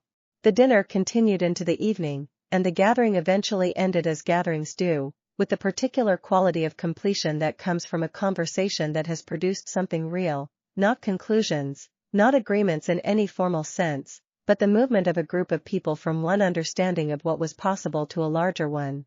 When the last guest had left and the household was reassembling in the kitchen for the natural end of evening gathering that had become their practice, Ryukyu stood at the counter with her tea and looked around the room. Well? Namiri asked. 3 of them will do something with it, Ryukyu said. In their own organizations. In their own ways. Not what we have here, as I said. But something in the direction of it. She paused. 3 out of 14 is not a failure. It is the rate at which real things propagate. Not immediately, not universally, but actually. In the specific places where the conditions allow. It is enough, Yoichi said. It is the beginning of enough, she said. Which is what first steps are. Misa began washing the dishes. Hain moved to help her. The kitchen settled into its end of evening sounds, and the house was full again of only its own people, and outside the February night was cold and clear. The work was propagating. Not at the speed of ambition but at the speed of truth, which is slower and more durable. Chapter 55, Namiri's First Class. The licensing came through on a Thursday in early March. She received the notification on her phone at 8:17 in the morning while she was in the kitchen making tea, and she stood there with the phone in one hand and the tea in the other and did not immediately move.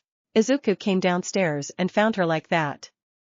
He looked at her expression, which had the quality of someone who has been working towards something for long enough that its arrival is momentarily indistinguishable from the anticipation of it. It came through, he said. Yes, she said. He took the tea from her hand before it spilled, which was a practical intervention she appeared not to register, and set it on the counter. How does it feel? He asked. She was quiet for a moment. Like the thing I thought would feel like arrival feels like beginning, she said. Which is right. It is the beginning. But I expected the arrival feeling. The I have made it feeling. She looked at him. Instead, it feels like I am standing at the door of the classroom again and the students are on the other side, and everything I know and everything I learned and everything the past year has given me is what I am bringing in with me. She paused. That is the better feeling, I think. It is just different from what I expected. The students will be very fortunate, he said. She looked at him with the expression that was her specific version of receiving something real. Thank you, she said. I am not going to deflect that. I agree with you and I am going to let myself agree with you. He smiled. Progress. Yes, she said. In both of us. The first formal class was the following Monday. She had been preparing the content for months, since the advisory engagement had begun, and Nizu had given her the creative latitude that his understanding of what she was capable of had suggested was the right approach. The content was not what the previous hero ethics curriculum had been. It shared principles with it and some of the case study framework, but the structure was fundamentally different. The previous curriculum had been organized around categories of ethical challenge: how to handle civilian danger in a combat situation, how to weigh property damage against threat neutralization, how to manage the emotional consequences of high-stakes decisions in the short and long term. These were real and important categories, and the curriculum had addressed them with genuine seriousness. What it had not addressed, what she had identified as the fundamental gap in her months of preparation, was the question of identity. Of who a hero was when they were not performing the role. Of the relationship between the person and the work. Of what it cost to be the thing that hero society asked young people to become, and what resources were needed to bear that cost without the bearing destroying the person who was doing it. This was the territory her course entered. Not abstractly. Through cases and conversations and the specific honesty of someone who had paid the cost fully, who had died in service of the values she was teaching, and who had returned with the perspective that only full payment provides. She walked into the classroom on Monday morning, and the students, 22 second-year students from UA's Hero course, turned toward her with the quality of attention that young people give to someone whose history they know and whose presence in a room carries the weight of everything that history implies. She let them look for a moment. She was not going to manage the awkwardness of the situation, the undeniable strangeness of being looked at by students in a classroom that was very like the one she had taught in before, by people who were approximately the age of students she had watched graduate into a war that had taken her. She was going to be in the awkwardness and let it be real and use it. You are thinking, she said, without preamble, about the fact that I died. And that I am here. And that this is strange. She looked around the room. It is strange. I am not going to pretend it is not. And we are going to use the strangeness, because strangeness is what happens when reality exceeds your existing framework, and the ability to work with a reality that exceeds your framework is one of the most important abilities a hero can develop. A student in the third row, a young woman with the practical build and focused eyes of someone who had been training seriously for years, said, "What does that mean specifically? Working with a reality that exceeds your framework?" "It means," Namiri said, moving to the front of the room with the quality she had always brought to physical space, occupying it with full intention, "that you do not collapse the new reality into the old framework to make it comfortable. You let the new reality expand the framework.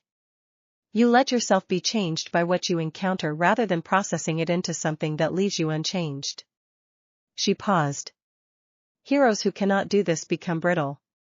They get very good at one version of the work and cannot adapt when the work changes. And the work always changes. The class proceeded from this beginning with the energy that the beginning had generated, which was the energy of a group of students who have been met at the level of their actual intelligence and are responding with everything that level can produce. She taught for 3 hours. Not because the schedule required 3 hours, it required 2, but because the conversation required 3. And she and Nizu had agreed in advance that the first class should run as long as it needed to run and that the schedule would accommodate itself to that requirement. When she came home that evening, she had the quality that Izuku had predicted she would have, the deep and saturated energy of someone who has spent themselves completely on something they were made for and who is therefore not depleted but full, in the paradoxical way of things that give back more than they take. The household gathered in the kitchen in the way they gathered for things that mattered. And she told them about it with the thoroughness she brought to things she wanted them to understand, not just the facts of it but the texture, the specific moments, the student in the third row and the 3 hours and the quality of the silence after she said something that landed. Haynes said, "You will change some of them. In the specific way that matters." "Yes," Namuri said. "I intend to." Yoichi said, "The work of teaching is the work of passing on what you know at the level that costs something to pass on. You are doing that. What you are giving them is not the curriculum. It is the truth of the curriculum." "Yes," she said again. She ate her dinner and the household was around her and the day had been what it had been, the thing she had been building toward for the better part of a year, and it was better than she had built it toward. It was always better, she was learning, when the real thing arrived. Always more. Always worth every day of the patient preparation that had made it possible. Chapter 56, The Fifth Bearer's Garden. Spring returned to the garden as it had promised to return, with the patient certainty of something that was always going to happen and that the winter's patients had known was always going to happen. Hayne had been in the garden every day since February, in the early morning before her clinic days and in the afternoon on the others, doing the work of preparation that preceded the visible work of spring. The soil turned and amended. The irrigation assessed and repaired where the winter had introduced small damage. The rose canes evaluated and the damaged ones removed with the judgment that required genuine knowledge of the plant rather than simply the instruction to remove damaged material. She knew her plants. Over the fall and winter she had learned them individually, the specific characteristics of each variety, the way the white climber on the east fence produced its first growth differently from the deep red along the south wall, the herbs, and their specific soil preferences and the way they signaled when they were content and when they were not. The fourth bearer, Hayne, had a relationship to growing things that was not sentimental and was not decorative.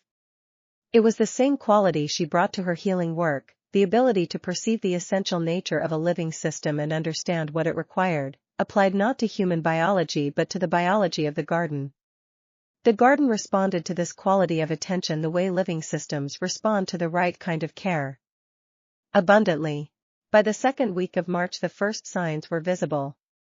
Not the full commitment of spring, which was still several weeks away, but the preliminary signs, the small emergence of new growth at the base of the rose canes, the first brave appearance of the bulbs Hayne had planted in the fall along the garden path, the herbs beginning the annual decision to return to their producing selves. She brought Izuku into the garden one morning to show him something. "Look at this," she said, kneeling by the south wall with the careful quality she used for things that required full attention without disturbing. He knelt beside her. She was indicating a section of the wall's base where the deep red rose's new growth was emerging, but she was not indicating the growth itself. She was indicating the soil around it, where the winter's amendments had produced a quality of structure that was visible even to a non-expert eye as different from the surrounding bed. "The mycelial network," she said. "It has established.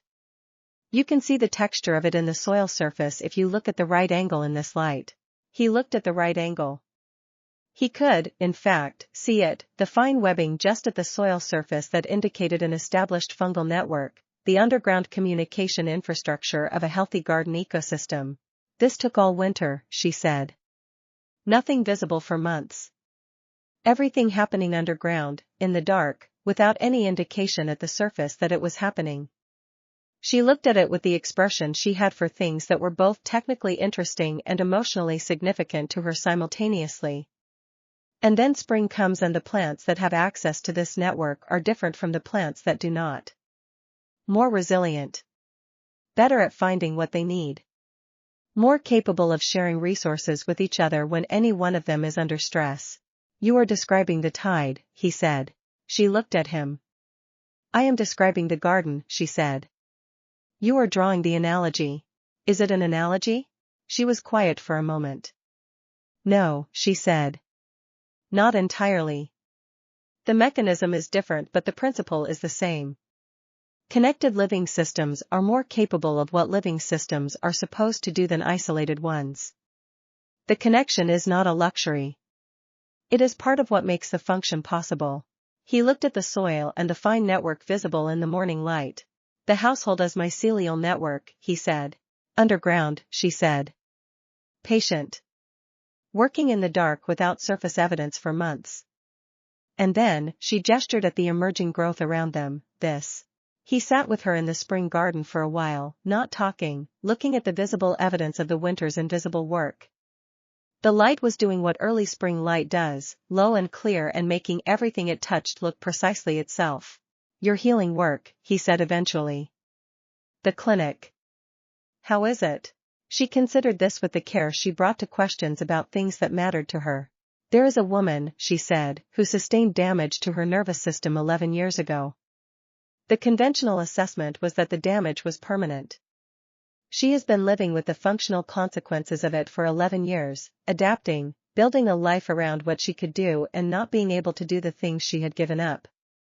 She paused. "I have been working with her for 2 months. The damage is not permanent. It is deep and it is old and it is significantly resolved. Not fully, but significantly. Enough that last week she did something she had not been able to do for 11 years. "What?" he asked quietly. She held her daughter's hand with the affected hand, Haynes said. "Fully. With the sensation and the strength that a hand is supposed to have when it holds something it loves." The garden was very quiet around them. "Hayne," he said. "Yes," she said.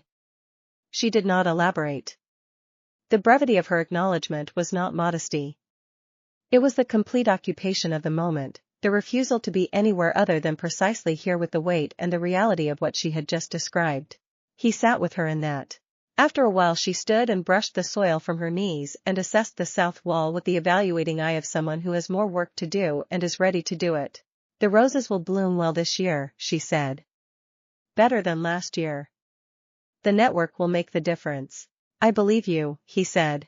She nodded and went back to her work, and he stayed in the garden a little longer, looking at the soil and the fine network and the emerging growth, and thinking about underground patience and the spring it always produced. Chapter 57, 3 Who Were Lost. He chose the night carefully. Not with the anxious care of someone trying to find the perfect moment, which does not exist and whose pursuit can become an obstacle to action. With the deliberate care of someone who understands that conditions matter and has the knowledge to identify when the conditions are right. March had turned toward its end. The third full trial had been clean in February and the household had been in full daily rhythm for 6 weeks since, without any of the elements of the tide showing the kind of fatigue that would argue for delay. The impressions were at their most complete they had ever been, the result of months of careful construction and the 3 weeks since the third trial in which he had done nothing else in the vestige space except tend to them with the sustained precision of a sculptor who knows the work is nearly ready. The 3 he was bringing home. He had not shared their full identities with the household before tonight, not because he was concealing anything but because some things are more coherent as a whole than as a sequence of parts, and he had wanted to present the 3 of them as a complete picture when the time was right. Tonight was right. He gathered the household in the basement room at 9 in the evening, which had become the time they associated with the most significant work, late enough that the day's routine had completed but not so late that anyone was carrying the exhaustion of a long day into something that required full presence. He stood at the center of the room with the household arranged in their tied configuration, and he told them. The first was a healer from 2 generations before Haynes' era, a woman named Chio whose specific understanding of biological restoration had been the foundation that several subsequent generations of healing heroes had built on, usually without knowing her name. The historical record had preserved her techniques and her case studies in the medical literature of her era, and from those records Yoichi's historical depth had helped Izuku reconstruct an impression of remarkable completeness. Hayne, when he named her, had the expression of someone encountering a name they have encountered in the literature and not expected to encounter in this context. She said nothing, but the quality of her stillness changed. The second was a strategist from an era before licensing, a woman named Kuroda Maiwa who had organized the first systematic network of hero coordination across regional boundaries in a period when hero society was still defining what it was.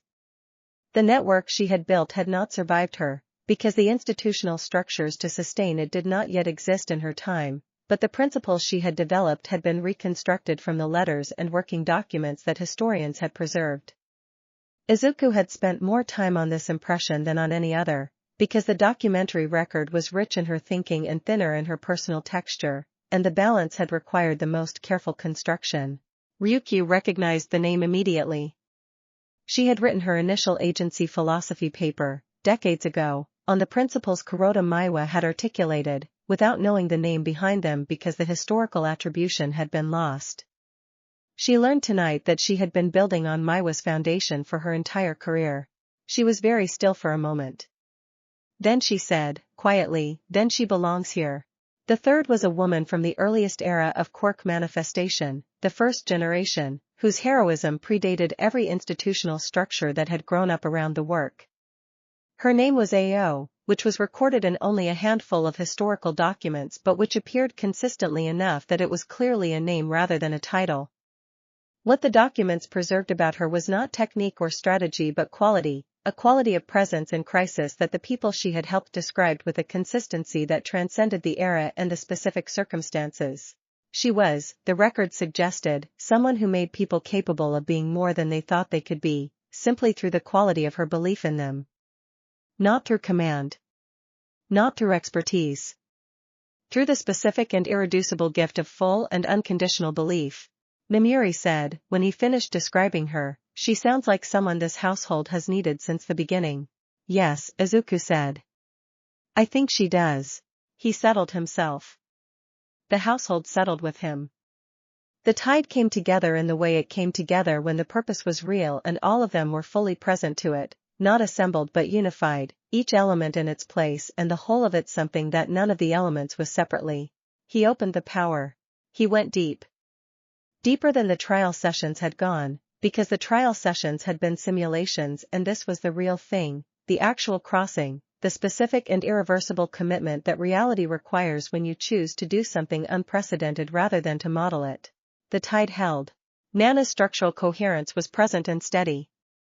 Namuri's human fidelity held the essential human dimension of each impression as he worked through them.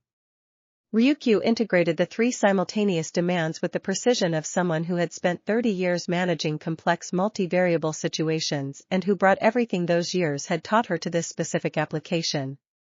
Hain held the pattern of each impression with the deep recognition of someone whose own nature is attuned to exactly this kind of perception. Kazuki's stability was the bedrock beneath all of it. Misa's consistency was what allowed the operation to sustain across the full duration. Yoichi's historical depth gave the impressions the resonance that secondary sources alone could not have provided. The boundary opened. 3 times. 3 crossings, in the span of an operation that lasted longer than any previous restoration and that required everything the tide had trained to provide, the triple depth configuration working exactly as the trials had demonstrated it could work, carrying the load without fluctuation. He opened his eyes. 3 women stood in the basement room. Chio, who was small and precise with the particular quality of someone whose life's work had been understanding living systems from the inside. She looked at her hands with the expression of a healer encountering her own hands as a healer, the professional and the personal simultaneously present. Maiwa, who was taller than he had imagined, which was consistent with the way imagined people tend to be different from their actual versions, with the direct and assessing quality of someone who spent her life understanding how to organize people toward a shared purpose. She looked at the room in the way of someone making an immediate environmental assessment. Ao, who was the oldest impression he had worked from and who therefore had a quality in her physical presence that was slightly different from the others, as if the distance of time was still in some residual form part of her texture. She looked at the assembled household with an expression that was not surprise. Something closer to recognition. Nana moved forward, as she always did, with the grounded and steady quality that made her the right person to be the first voice in these moments. But Ao spoke before Nana reached her. She said, in a voice that was clear and warm and that had a quality Izuku could not immediately name but that the room felt simultaneously, "You have built something extraordinary here." She looked at him, specifically, with the quality of belief that the historical record had preserved in the accounts of the people she had helped. "You are going to be very good at this." He was not certain what she meant by this exactly. He suspected she meant something larger than the restoration, something that encompassed what the household was and would become. "We are going to be good at this," he said. She looked at the household around her. "Yes," she said. "That is precisely what I mean." The basement room received them all, 12 people now in the room that had been built for 9. And the tide was complete and the household was expanded and the work that had begun with a single woman standing in the lamplight of an apartment and saying "oh" had grown into something that even the beginning of it could not have predicted. It was still growing. The walls of the basement room were the same walls they had always been. The work inside them was different from anything those walls had been built to contain. Izuku looked at the 3 new faces and the 9 familiar ones and felt the particular quality of a thing that is exactly right at the scale it has become, not too large and not too small, exactly the size of what it was designed to hold. He thought, we are not done. He thought, good. Chapter 58, The 12. The house managed the addition with the organic intelligence of a living system responding to growth. There was, practically, the question of space. The 7 bedrooms had already required some creative thinking when the household was 9. 12 required a conversation about configuration that the household had on the morning after the restoration, at the breakfast table, with the particular quality of a conversation happening in the presence of people who are both the subject of the conversation and participants in it. Chiyo had opinions about space requirements that were specific and minimal. She was a healer. She had spent her career in clinical environments that prioritized function over comfort, and she expressed a clear preference for the small room at the end of the East Hall that was currently used for storage and that she assessed, with the brief efficiency of someone who has slept in less adequate places without complaint, as entirely sufficient. Maiwa expressed no preference. She was studying the house in the systematic way of someone building a structural understanding of a new environment, taking it in piece by piece with the assessing quality of an organizer. She would be comfortable, her posture suggested, in whatever space was assigned to her, and was currently more interested in understanding the overall configuration than in determining her specific position within it. Ao was in the garden. She had gone there, without explanation, in the first hour after the restoration, as if drawn by something she did not need to name. Hain had found her there and had not interrupted her and had eventually simply joined her, in the companionable quiet that Hain was unusually good at offering. When Ao came back inside, she was carrying one of the late winter herbs from a pot by the garden door, a small and determined rosemary plant that Hain had told her, apparently, was in need of repotting. She set it on the kitchen table and looked at it for a moment. The garden knows what it is, she said. That is, she paused, finding the word, restful. To be near something that knows what it is. Namiri looked at her with the expression she used for people who had said something that reorganized a piece of her thinking. Yes, Namiri said. That is exactly what is restful about it. The space question was resolved practically and quickly, which was consistent with how the household resolved practical questions. The storage room would be cleared for Chiyo. A ground floor office that Ryukyu had used for commission correspondence would be converted for Maiwa, who had already indicated that she would use a working space very differently from how Ryukyu used it and who was therefore not displacing anything but simply making a different use of the same capacity. Ao would take the room that had the window looking onto the garden, which had been a guest room and which was made available with the easy generosity of a household that had grown secure enough in itself to accommodate addition without experiencing it as subtraction. The integration of 3 new people into a household that had been 9 for several months was different in character from the original assembly of the household in ways that were interesting to observe. The original assembly had been a series of firsts, the first miracle, the first morning, the first time the configuration had existed. Every element of it had been unprecedented and had required the construction of frameworks from raw material. The addition of 3 people to an established household was different. The framework existed. The rhythms existed. The question was not how to build but how to expand, which was a different and in some ways easier and in some ways more demanding problem. Easier because the destination was known. The household was a real and functioning thing and the 3 new members could see it and understand what they were joining in a way that the original members could not have understood what they were building. More demanding because joining an established thing requires a different kind of adjustment than building a new one. The original members had built the rhythms together. The new members needed to find their way into rhythms that already existed, to locate the places where their specific qualities fit and to negotiate those places with the established members in the way that any genuine integration requires, not immediately and not without friction, but honestly and with the good faith that the household had always brought to the honest things. Chiyo's integration was the most straightforward, perhaps because of her clear professional kinship with Hain. The 2 healers found each other with the instinctive recognition of people who share a fundamental orientation to the world, and their relationship developed rapidly from professional respect to something more personal and more mutual. Hain had the benefit of having developed her understanding of the current era's medical knowledge over many months. Chiyo had the benefit of the foundational depth that came from having originated much of what that knowledge was built on. Together they had the quality of a conversation that had not been able to happen for 2 generations finally finding its form.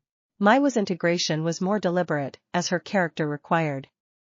She observed before she engaged, spending the first week in careful study of the household structure, its decision-making processes, the specific way in which the weight was actually distributed versus the way it appeared to be distributed from the outside. Her observations were accurate and several of them were useful in ways that surprised people who had been in the household for over a year and who had not noticed what she noticed because they were too inside it to see it clearly. She said to Izuku, at the end of her first week, the tide is the mechanism. But the mechanism is not the structure. The structure is the relationships. The specific quality of how each pair of people in this household holds each other. That is what the mechanism expresses. And that, she looked at him with the directness of a woman who had spent her life understanding how organizations actually worked rather than how they appeared to work, is what you protect.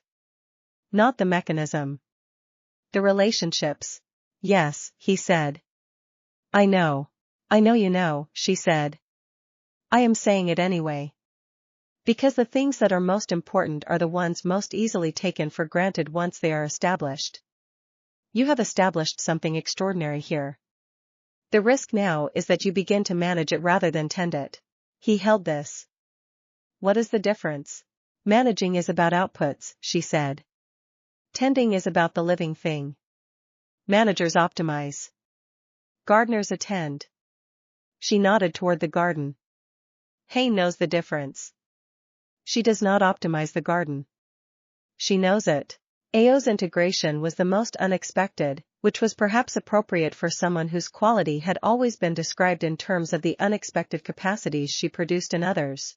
She did not integrate into the household's existing structure so much as she found the places where the structure had soft spots and quietly sat in them. Not to fix them. To be present in them in a way that the people around those soft spots found, without being able to entirely articulate why. Studying.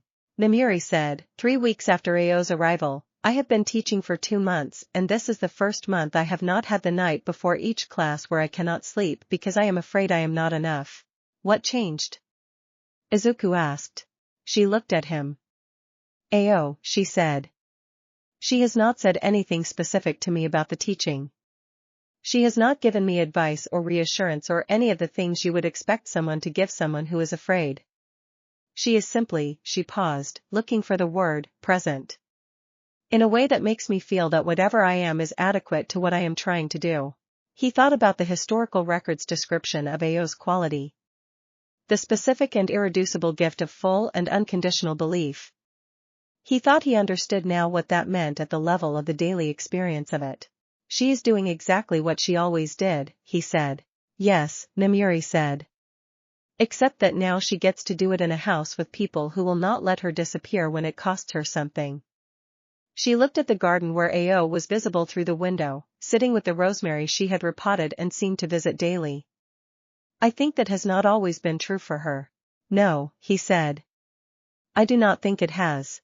He looked at the garden and the 12 people in and around the house and the work that was ongoing in all its specific and irreplaceable forms, Hain and Chiyo in the clinic, Namiri in the classroom, Ryukyu's distributed model conversations, Misa's materials, Kazuki's runs, Yoichi's teaching, Maiwa's structural thinking, the tide sessions, the commission framework, the world outside that was beginning to understand what it had been told. He thought, we are not done. He thought, good. Chapter 59, Ryukyu and the Architecture of Trust. She kept a record. This was not something she had announced to the household, because it was personal in a way that most of what she did was not, the record being less about the institutional work and more about the internal development she was tracking in herself.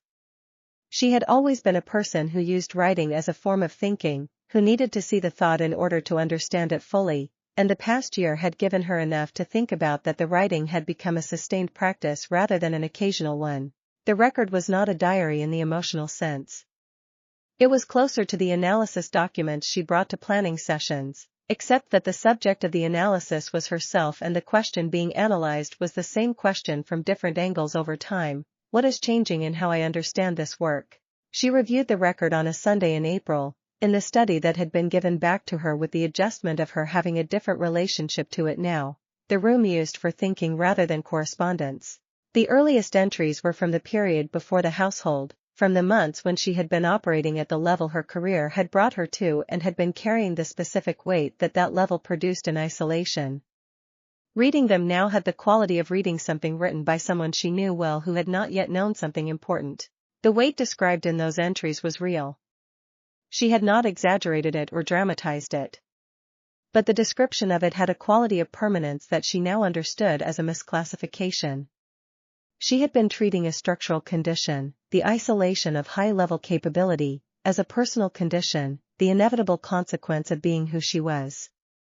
The distinction had been invisible to her because she had never encountered an alternative. The entries from the first months after she joined the household were different in a way that she found, reading them now, both illuminating and slightly difficult. They had the quality of someone in the presence of something they do not fully trust yet, something they want to trust and are working toward trusting but that is still new enough to require the caution that new things require from people who have learned that caution is often warranted. She had written, in the third month, I find myself thinking about why this works and whether it will continue to work and how dependent I am becoming on the fact of it. The last part is the one that occupies me. Not the dependence itself. Whether the dependence is safe. She looked at that entry now and understood it as the record of someone learning the difference between vulnerability and weakness, which had always been abstract knowledge for her and had become experiential knowledge slowly and at the specific cost of allowing herself to be known by people who proved that being known was safe. The recent entries were different again. They had the quality of someone who has settled into an understanding that no longer requires the constant re-examination that uncertainty produces.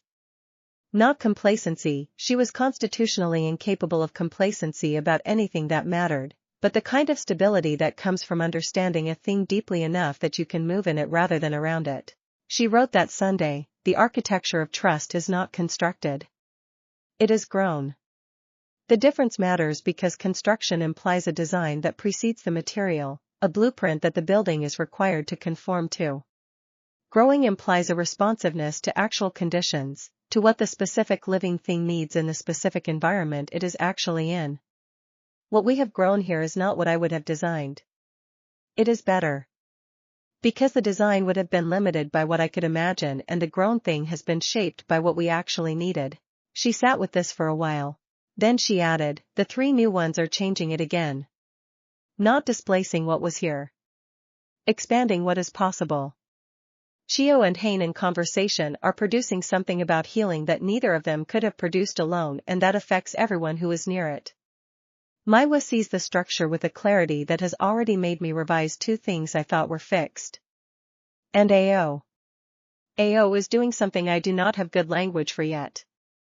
Something about the quality of the space she creates when she is present in it. I am going to keep watching and keep thinking. She closed the record. She had a planning call in an hour with Tanaka Reiko, the agency director from the February gathering who had been the most direct about her intention to do something with what she had encountered at the household.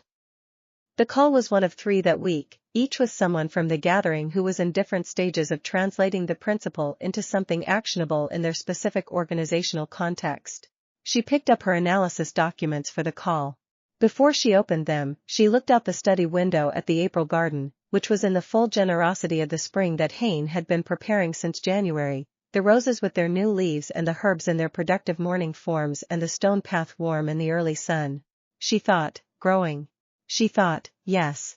She opened the documents and prepared for the call with the full engagement she brought to everything, which was the same full engagement she had always brought but which was now, for the first time in her career, not something she returned to an empty room afterward. The call would end and she would come back to a house full of people who were working and talking and doing the specific things they were each built to do, and dinner would be made by whoever had the energy and the inspiration, and the evening would be what evenings were in this house, the organic and genuine completion of a day that had been lived with full investment. She had been doing that for over a year now. She still did not take it for granted. She intended never to. Chapter 60, The Emperor Teaches. He had not expected to become a teacher. This was not because he did not understand teaching or did not value it. He had been formed by teachers, had been shaped more fundamentally by the specific people who had taken his development seriously than by anything else in his life except the power itself and the relationships that the power had made possible. He understood what teaching was and what it required and what it produced when it was done with genuine care. What he had not anticipated was that the household would make him one. It happened gradually and then it happened all at once, which was consistent with how the important things happened. The gradually part was the sessions with the household, which had always had a teaching quality to them but which he had understood as collaborative work rather than formal teaching. The Yoichi origin sessions had given him a model for what it looked like when someone who carried historical depth offered that depth to people who needed it, not as instruction but as shared access. He had been learning from that model without identifying it as a model. The all-at-once part was a conversation with Ao. She came to find him in the basement room on a Thursday afternoon in April, when the room was empty and he was doing the solo exercises that were his daily practice, the internal work of maintaining the power at its full development with the precision that maintenance required. She sat against the wall and watched him. He finished the exercise at its natural conclusion, which was 15 minutes after she arrived, and sat down across from her. "You are very good at that," she said. "I have been practicing it for years," he said. "Yes," she said. "But good is different from practiced. Practiced is the condition. Good is what the condition makes possible when the person bringing it is the right person."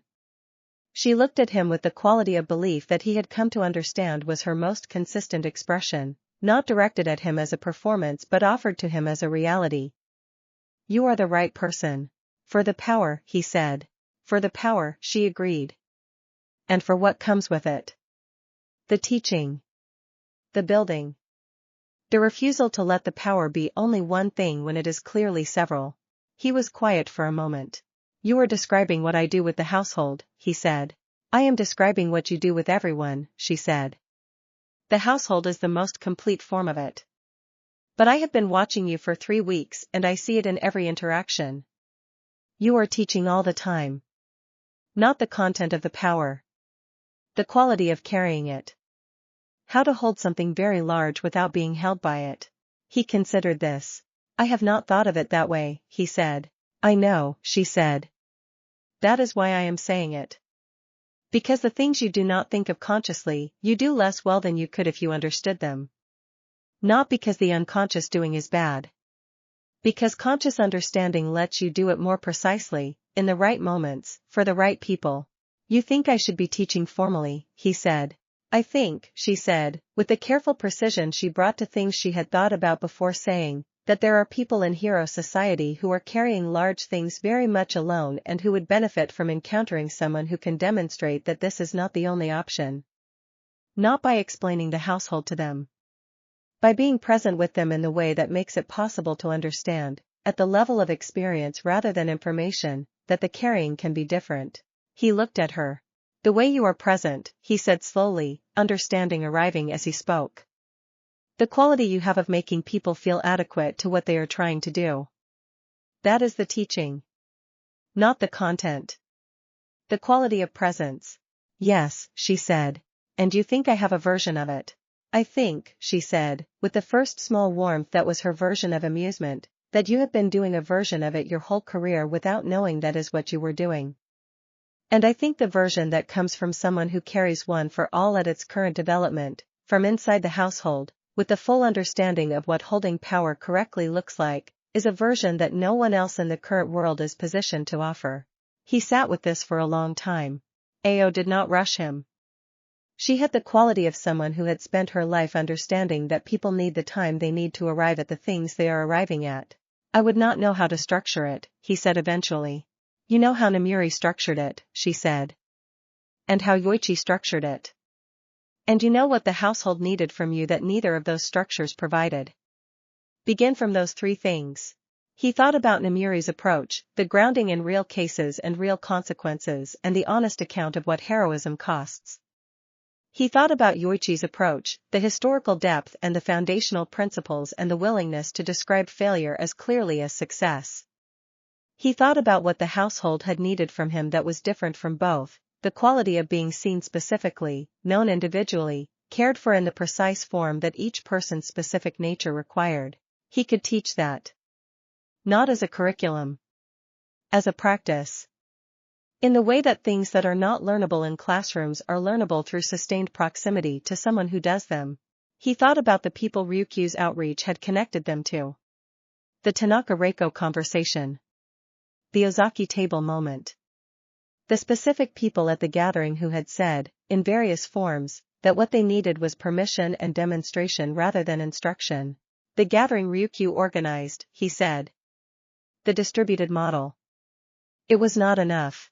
No, Ao agreed. The next step is not another gathering.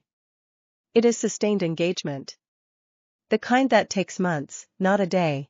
Yes. And I am the one who should offer it. He said it not with ego but with the accuracy of someone who is acknowledging what is true about their position. Because no one else is positioned the same way. And the positioning matters for this specific thing. Yes, she said again. He looked at her. You have been waiting to tell me this since you arrived, he said. Since before I arrived, she said. Since the impressions were being built. Since I became aware enough of what was being prepared to understand what the household was going to need the three of us to provide. She paused. Chio deepens the healing. Maiwa sharpens the structure. And I, she said, with the simplicity of someone who has accepted their own nature without drama, tell people what they are capable of. Including you. Especially you. He was quiet for a moment. Then he said, what am I capable of? She smiled. It was the first full smile he had seen from her, and it was the warmth of someone who has been asked exactly the question they hoped would be asked. More, she said. Considerably more. And not alone. That is the most important part. What you are capable of is what you are capable of with this household around you, and the household is not the boundary of what this becomes. It is the beginning of what it becomes. He looked at his hands for a moment. The hands that held one for all at its full current development, that had crossed the boundary between the vestige condition and the living world 9 times now, that had built something he had not known how to imagine when he had sat in the vestige space a year and a half ago and felt something shift. More, he said. Yes, she said.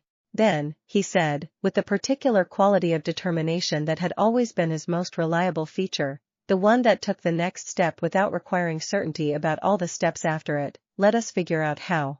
Chapter 61, What the Garden Knows in May. May arrived and the garden was everything Hain had told him it would be. The roses along the south wall were in their first bloom, which was the most spectacular of the year's blooms, the plants at their full seasonal energy before the repetition of subsequent flowerings tempered the initial abundance. The deep red of the south wall roses was so specific a color in the May morning light that it seemed almost a living thing separate from the flowers themselves, a quality of red rather than a pigment. The herbs were in their productive height. The stone path was warm from the sun that had now accumulated enough strength to hold its heat through the morning. The bulbs that Hain had planted the previous fall had completed their spring display and were going into their post-bloom phase with the dignified efficiency of plants that understand their role in the seasonal cycle and do not need to be spectacular beyond their designated moment. Ao was in the garden. She was in the garden most mornings, in the early hours, with the particular quality of someone who does not exactly work in the garden and does not exactly sit in the garden but who is in it in a way that the garden seems to accommodate without question. Hain had stopped commenting on this after the first week, which was her way of accepting a thing as belonging. Izuku found her there on a Tuesday morning in the second week of May, before the household was fully awake, when the garden had its finest quality of morning privacy. The teaching proposal, she said, before he had spoken. She did not look up from whatever she was attending to in the herb bed, which appeared to be nothing but whose quality of attention suggested otherwise. I have been thinking about it, he said. I know, she said. How long? 3 weeks. You needed 3 weeks. Yes. And now? He sat on the garden bench and looked at the roses and thought about the 3 weeks of thinking. He had brought it to the household, as he brought everything significant, in the full and honest way that the household required. The responses had been consistent in their direction and varied in their specific emphasis, which was the pattern of the household receiving something true and locating their own angle on it.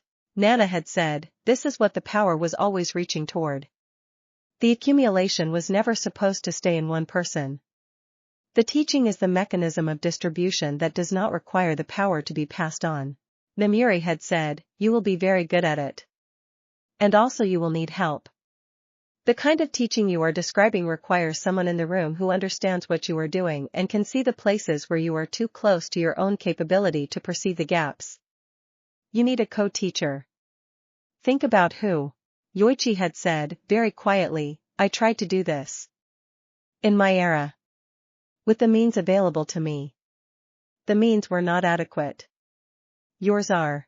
Maiwa had said, structure it as a cohort, not as individual consultations. The distributed model depends on people developing in relationship to each other, not in relation to a single source.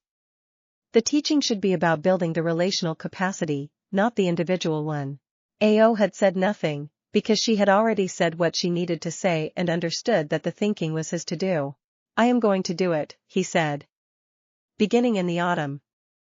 A cohort of 8 to 10, selected for the specific quality of isolation that the work can address.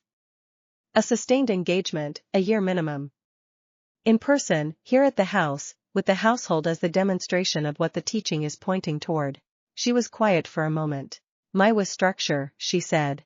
Yes. She was right that the individual consultation model would not produce what the relational model produces.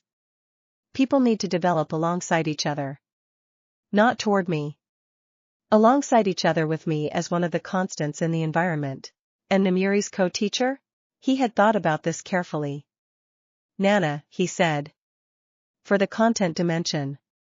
Her understanding of what heroism costs and what it produces has a historical depth that mine does not have and that the cohort will need. He paused.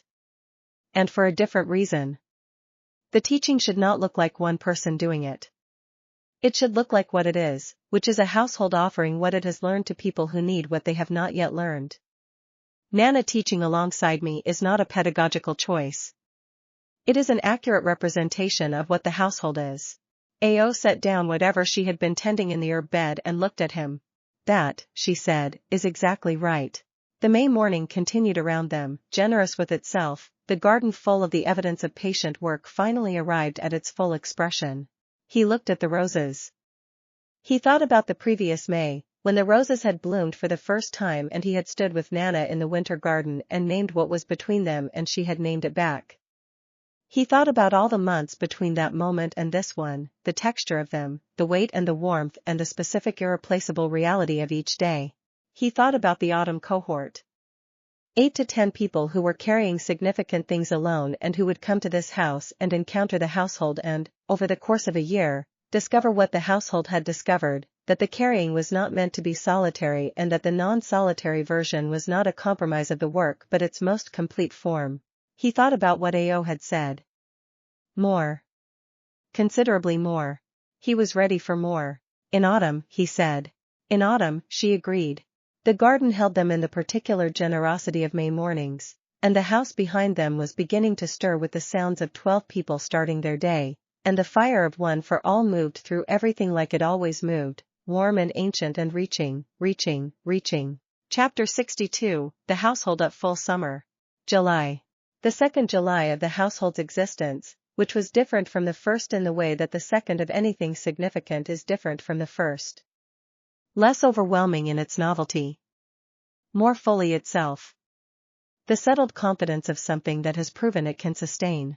The house in the Western District in July was warm and alive in a way that had a specific quality, the quality of a building fully inhabited through multiple seasons, the walls and floors and common spaces having absorbed the particular human warmth of 12 people who moved through them every day with genuine purpose. The garden in July had the generous abundance of a space tended with knowledge and love, the roses in their second bloom of the year, the herbs at their most productive, the stone path warm from a summer that had accumulated its heat patiently over weeks. The household had found, over the year, the rhythms that fit them. Morning runs for those who ran. The kitchen with whoever arrived first making tea for whoever came second, which was still the practice and had not required maintenance because it had become entirely natural. The working sessions, which had evolved in their frequency and character as the tide work deepened and the household's projects multiplied, some sessions small and specific, some large and comprehensive, all of them informed by the particular quality of people who know each other well enough to work together without managing the working. Chio and Hain had developed a research collaboration around the healing mechanisms of quirk-related damage that was producing work that neither of them could have produced alone. The collaboration had a quality that both of them described, separately and in different terms, as generative in a way that individual work was not. Something in the specific encounter of Chio's foundational understanding and Hain's current-era knowledge and the years of practice between them was producing insight at a rate that surprised even them. Maiwa had become, without explicit discussion or appointment, the household structural analyst. The role had emerged from her character and her specific gift, the ability to see the structure of things as they actually were rather than as they were described, and the household had accepted her in it the way the household accepted most things, by discovering that the thing was true and incorporating the truth without requiring a formal recognition. She sat with Izuku regularly, not in the scheduled session format but in the occasional and direct way of a colleague who wants to share an observation, and her observations consistently had the quality of seeing something he had been too close to see clearly. "The autumn cohort," she said, in one such conversation in July. "You are imagining it as learning happening in the direction from the household to the cohort. But the direction will also be the other way. People from outside the household will see things about the household that the household cannot see about itself. That is not a risk to manage. It is a resource to use." He had not thought of it in exactly those terms. He filed it carefully. Ao had settled into the household with the completeness of someone who has found the place that fits them and who therefore does not need to seek anything further, simply to be fully present in the place that fits. Her presence in the house had the quality she produced wherever she was, the space around her slightly different in its texture, slightly more hospitable to the full versions of people than spaces without her. This was not, he had come to understand, a mystical quality. It was a practiced one. She had spent her entire life, in her original era, developing the specific attention that makes people feel that what they are is enough. The practice had become, through decades of application, so thoroughly integrated into her presence that it was no longer a thing she did. It was a thing she was. Several members of the household had noticed, over the first months of her presence, specific changes in their own experience of the household that they attributed to her. Namiri's night before class fear had resolved. Kazuki had begun speaking in the household sessions more often, not dramatically more but measurably, his contributions arriving more frequently and with less of the preliminary hesitation that had characterized them in the first year. Yoichi had begun laughing, which was not a thing the historical record had ever mentioned about him and which was apparently not a thing he had done often in his original life but which, in this household, in the presence of Ao's particular quality of permission, had found its way to the surface. The first laugh had been at something Namiri said, which was consistent with Namiri being the most reliably funny person in any room she occupied, and it had surprised everyone including Yoichi himself, who had looked briefly as though he was reassessing something fundamental about his own nature and had then smiled in a way that was different from his usual expression and that Izuku found unexpectedly moving. Nana noticed him noticing. "You are taking notes," she said, sitting beside him in the garden that evening when the household dinner was finished and people had dispersed into the summer night in various combinations. "The internal kind," he said. "About Yoichi laughing," she said. "About what Ao makes possible," he said. "Not just for Yoichi. For all of us. I am trying to understand the mechanism well enough to teach it." She was quiet for a moment. "You cannot teach it," she said. "Not as a mechanism. You can only create the conditions for it." "Yes," he said. "That is what I am trying to understand. The conditions." She put her hand in his, which was a gesture that had become their most ordinary form of contact and which still, every time, had the quality of something that mattered. "The conditions," she said, "are honesty and time and the specific experience of being known by people who choose to keep knowing you." She paused. "You cannot teach those directly. You can only be them, and create the space that makes them possible for others. That is what the cohort is for," he said. "Yes," she said. "And the cohort is not what this is." She gestured at the garden, at the house behind them, at the 12 people who were in and around it in the particular way of people who are home. This is still the foundation. The cohort is the next ring of the water. But the source is here. He looked at the garden in the July evening, the roses in their second bloom, the warm stone path, the herb beds in their productive summer height. He thought about water and rings and the source that sends them outward. He thought about a year ago, and 2 years ago, and all the distance between those points and this one. He thought about autumn. More, he said, quietly. She looked at him. Yes, she said. More. And it will be right. Because everything you have done has been right at the scale it was done at, and the next scale will be right for the same reason. What reason is that? He asked. She turned to look at him fully, with the silver eyes that had been the first thing he saw in the amber light of the vestige space when this had been only a shift he had felt and not yet a miracle. Because you have never done it alone, she said. The garden held them in the summer evening's warmth, and the house behind them was full of 12 people who had chosen to hold the weight together, and the fire of one for all moved through the foundation of all of it like water through the channels of a landscape it had shaped over a very long time. Outside, the city of Muzudafu went about its July evening, entirely unaware that in one house in the Western District, the next chapter of something very old and very new was finding the form it was going to take. It was always finding its form. That was the miracle. Not the single night in the apartment with the lamplight. Every morning after it. Every morning. Act 6, The Cohort. Chapter 63, August and the Shape of the Cohort. The selection process took 6 weeks. Izuku had expected it to take 2. He had gone into the process with the assumption that identifying the right 8 to 10 people would be a matter of reviewing the candidates. Ryukyu's outreach had surfaced and applying the criteria he and Nana and Maiwa had developed together over the spring. The criteria were specific and defensible. The candidates were, by any reasonable measure, exceptional people. The selection should have been straightforward. It was not straightforward because the criteria, when applied to actual human beings rather than to the abstract categories they described, produced ambiguities that the criteria had not anticipated. The primary criterion was the specific form of isolation that the work could address, the structural isolation of high-level capability that the household had identified as the pattern it was built to counter. Most of the candidates had this in some form. Several had it acutely. The question was not whether they qualified but which 8 to 10 would form the right cohort, would develop in relation to each other in the productive way that Maiwa had identified as the mechanism and not merely in relation to the household as a central source. People who would grow alongside each other required compatibility in a specific sense. Not the compatibility of agreement. A cohort of 8 people who agreed on everything would produce nothing. The compatibility of productive difference, people whose specific qualities created a dynamic tension that each of them could use to develop the dimensions that their individual isolation had not been developing.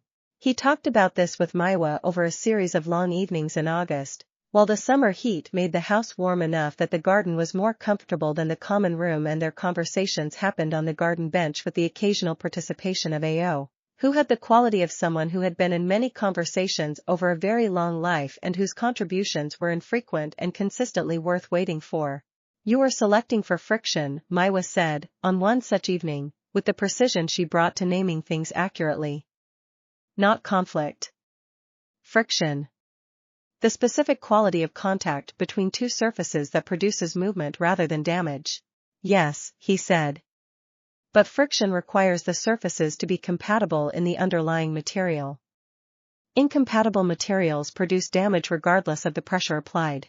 So you are selecting for compatible underlying material with productively different surface characteristics, she said. That is, Ao said, from her position at the end of the bench, exactly what I would have said if I had Maiwa's vocabulary. They both looked at her. She smiled the small warm smile that was her fullest expression of amusement.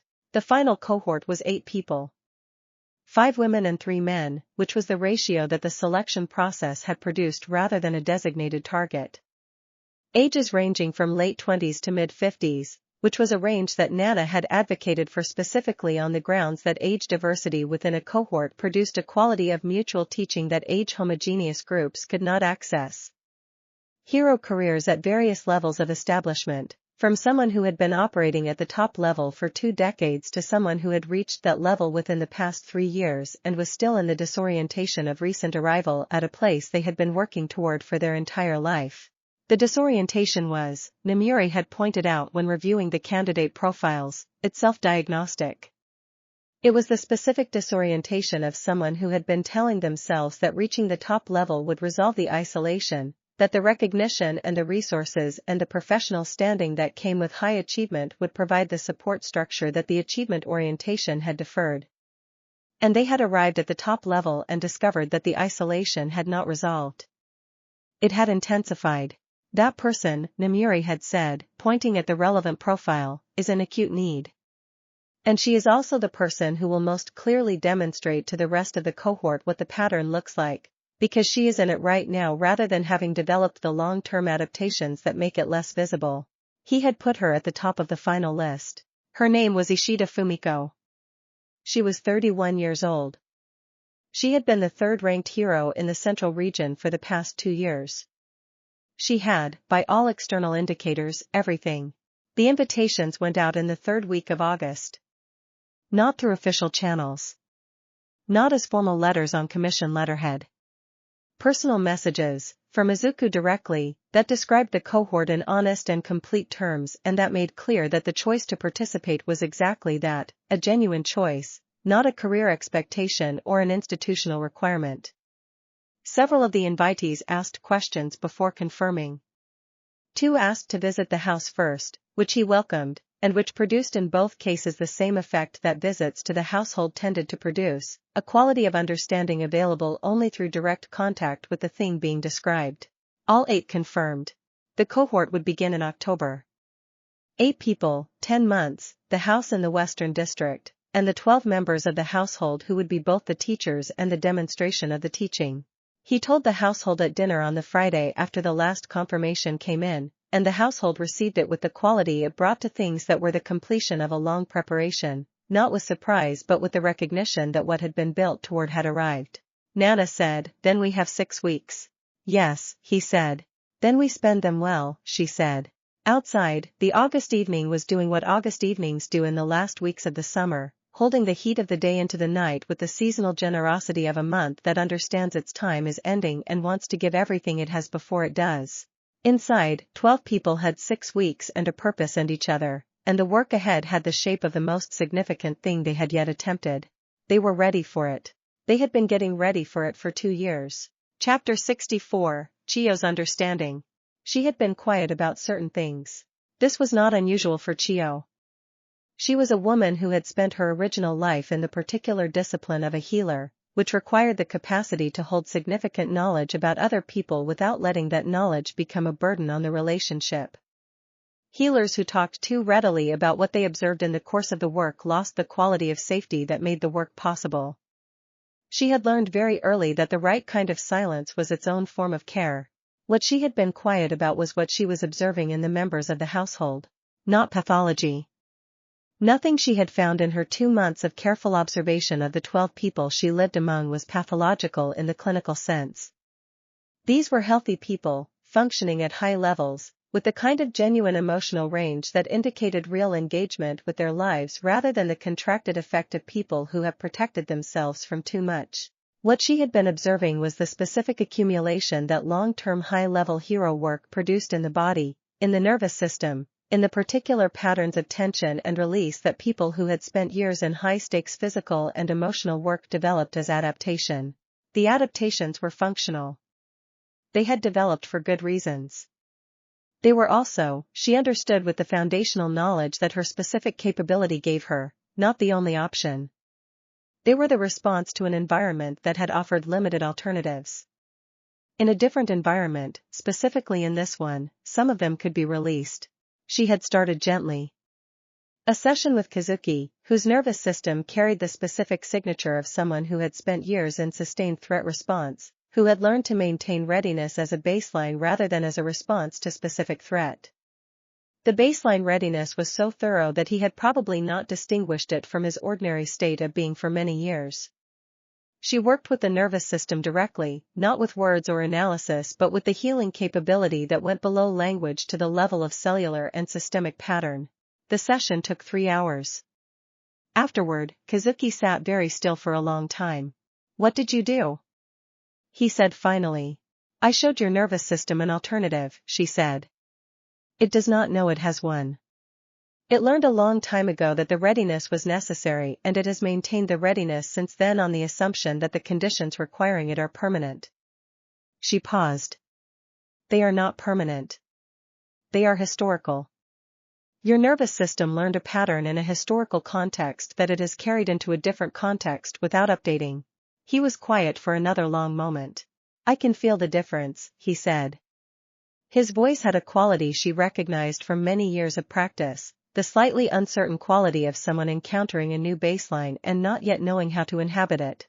"It will be unfamiliar for a while," she said. "The old pattern was your ordinary. This will become the new ordinary. Give it time." She worked with each member of the household over the following weeks, not in a formal program but in the organic way of a healer who sees what is needed and offers it when the person is ready to receive it. Each session was different because each person's specific accumulation was different. Haynes was the closest to her own, the particular pattern of a healer who had absorbed the residue of others' pain over years of direct contact with damage.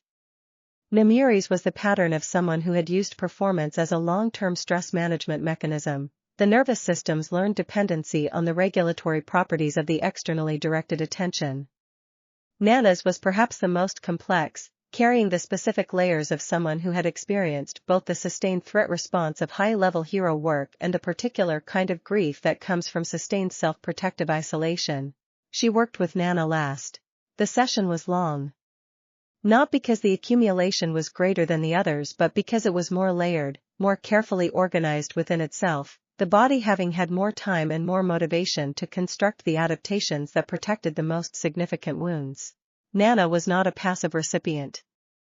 She participated in this session with the quality of full engagement she brought to everything, including the willingness to release the things that the healing required releasing, which was harder than it sounds. The things the body holds are held for reasons. Releasing them requires trusting that the reason is no longer operative. Afterward, Nana sat in the quiet of the healing room, which Chiyo had established in the small room at the end of the East Hall, and she looked at her hands. "I did not know I was still holding that," she said. "Bodies are patient keepers," Chiyo said. "They hold things until you are in a context safe enough to let them go." This household became that context. The body was waiting for the right moment. Nana was quiet for a long time. "How long have you been able to see it?" she asked. "Since I arrived," Chiyo said. "But seeing and intervening are different decisions and I waited until each of you was ready." Readiness in this kind of work is not a scheduled thing. It is a quality of the moment.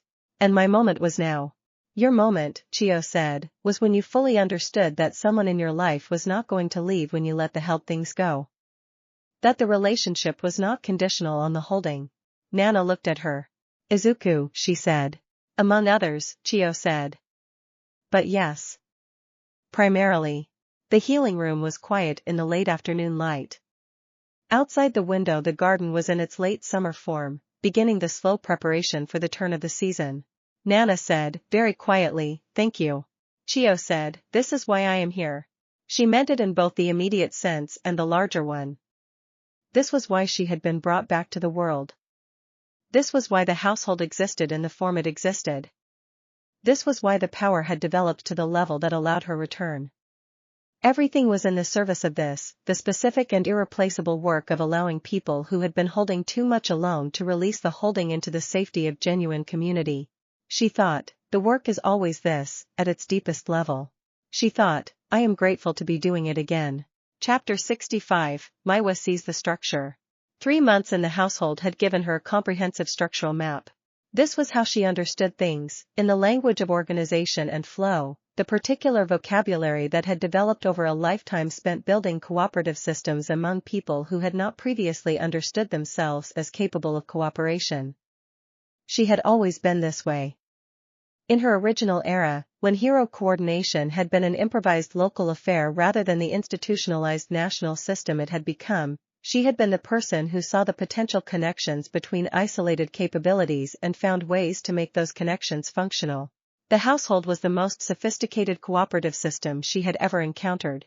She put this in writing, because writing was how she made her thinking complete enough to share. She wrote it in the organizational language she had always used, diagrams and annotations and the particular shorthand of someone who thinks in systems, and then she translated it into prose because the prose was what she intended to share and the diagrams were for her own understanding. What she had found was this. The household operated on 3 levels simultaneously, which was unusual. Most cooperative systems operated on 1 or 2 levels, the task level where the shared work happened and the relationship level where the human connection was maintained. High-functioning systems added a 3rd level, the developmental level where the system actively grew its own capacity. The household operated on all 3 and had developed a quality of integration between the levels that she had not encountered before. The task work, the tide sessions and the professional engagements and the Chio and Hain healing collaboration, was not separated from the relationship work but was an expression of it. The developmental work, which was ongoing and active and included both the individual development of each household member and the collective development of the tide, was not a separate program but a natural consequence of the first 2 levels operating with this quality of integration. The result was a system that grew more capable without losing its relational quality.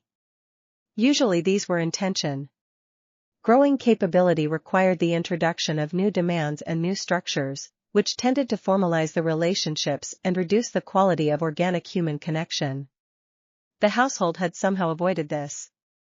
She had been trying to understand how. The answer, she had concluded, was Izuku. Not in the sense of his individual capability, though that was extraordinary. In the sense of his specific quality of attention. He was the center of the system not because he controlled it but because he was the most consistently present element, the one to whom all other elements had the clearest connection, and his quality of presence was such that the connection was not managing or directing but genuinely relational.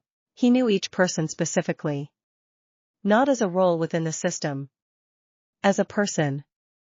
He knew what Kazuki needed when he went quiet in a session and what Namiri needed when she was performing too hard and what Hain needed when the clinic work had been particularly heavy and what Nana needed when she was in the mode she had where she held things that were not for sharing yet. He knew these things and he responded to them without making the response a managed care protocol, without the person feeling handled. The care was so specific and so natural that it registered not as care being applied but as care being present. She wrote, the household's resilience is not structural in the conventional sense. It does not depend on redundancy or backup systems. It depends on the quality of a specific kind of attention that is distributed through the system via the primary relational hub. Remove that hub and the system would require significant restructuring. Maintain it and the system will continue to grow its own capacity for distributing the same quality of attention without requiring it to flow exclusively through the hub. This is already beginning to happen, most visibly in the way AO has established a secondary distribution point for the specific quality of unconditional presence that the system requires to remain generative rather than merely functional. She showed this to Ryukyu, because Ryukyu was the person in the household whose thinking was most compatible with her own in terms of structural analysis and who would give her the most useful response. Ryukyu read it carefully and was quiet for a long time. The cohort, she said finally. Yes, Maiwa said. The cohort will introduce 8 new nodes to a system that currently has 12. The quality of the introduction matters. If the new nodes are introduced as recipients of the system's output, the system will be under strain. If they are introduced as potential contributors to the system's quality, the system grows. How do you introduce them as contributors when they are arriving precisely because they lack what the system has? By treating their specific deficits as information rather than as absences, Maiwa said. People who have been isolated have developed specific compensatory capabilities that people who have not been isolated have not needed to develop. The isolation is the deficit.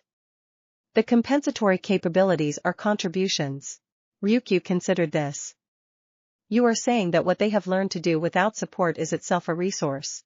I am saying that a system that has been under a particular kind of stress develops specific strengths in response to that stress, Maiwa said. The strengths are real even when the stress has been harmful. When the stress is removed, the strengths remain. And this system, she gestured at the household around them, has not yet developed the strengths that come from stress under isolation because it has been held correctly from a relatively early stage. She paused. The cohort members have those strengths. They are bringing them here. That is not incidental to the teaching. It is part of the teaching. Ryukyu was quiet for another moment. I want you in the cohort sessions, she said. Not as a formal role. As a presence. The way AO is a presence. That was my intention, Maiwa said. I know, Ryukyu said. I am saying it anyway. Because the things that are most important should be named. It was Nana's principle, which had been in the household since the beginning and which had spread through it the way the right principles spread, not through instruction but through demonstration. Maiwa appreciated it. She went back to her structural map and added a note at the bottom, the system teaches. Not didactically. By being what it is and allowing contact with what it is to do the teaching. The cohort members will learn from the sessions. They will learn more from the dinner table and the morning kitchen and the garden on a Sunday afternoon. This is not accidental. It is the design. She thought, I would have liked to have built something like this in my original era. She thought, I am building it now. That is enough. Chapter 66, The Night Before the Cohort Arrives. October came with the particular quality of the season's arrival in Muzutafu, the light shifting from summer's flat abundance to the low-angled gold of autumn, the air acquiring a clarity that the summer's warmth had diffused. The cohort was due to arrive the following morning. 8 people, from various parts of the country, who had cleared 10 months of their professional schedules by various means and who would arrive at the house in the Western District having made a commitment whose full implications none of them could yet understand. The household spent the evening before in the way it spent significant eves, together and without particular agenda, allowing the night to be what it needed to be rather than what any plan prescribed. Dinner was exceptional because Yoichi had been cooking with increased intensity for the past 2 weeks and had reached the point where exceptional was the baseline. The table was full in the way it was always full when everyone was present, 12 people in the comfortable arrangements that 2 years of shared meals had produced, the conversations overlapping and specific and warm. Afterward, in the natural dispersal of the post-dinner hour, various configurations assembled in various parts of the house. Izuku found himself in the common room with Nana and Yoichi and Ao, which was not a configuration that had occurred often but which had a quality to it that he found deeply settled. The 4 people in the household who carried the longest perspective on what One for All was and what it had been trying to become. Are you ready? Nana asked. She was asking all of them, which was itself a quality of the question's significance. She did not need to ask him separately. She knew his state. Yes, Yoichi said. He said it with the particular certainty of someone who has been waiting for a thing for a very long time and who has arrived at the eve of it with the full weight of the waiting and the full presence of the readiness.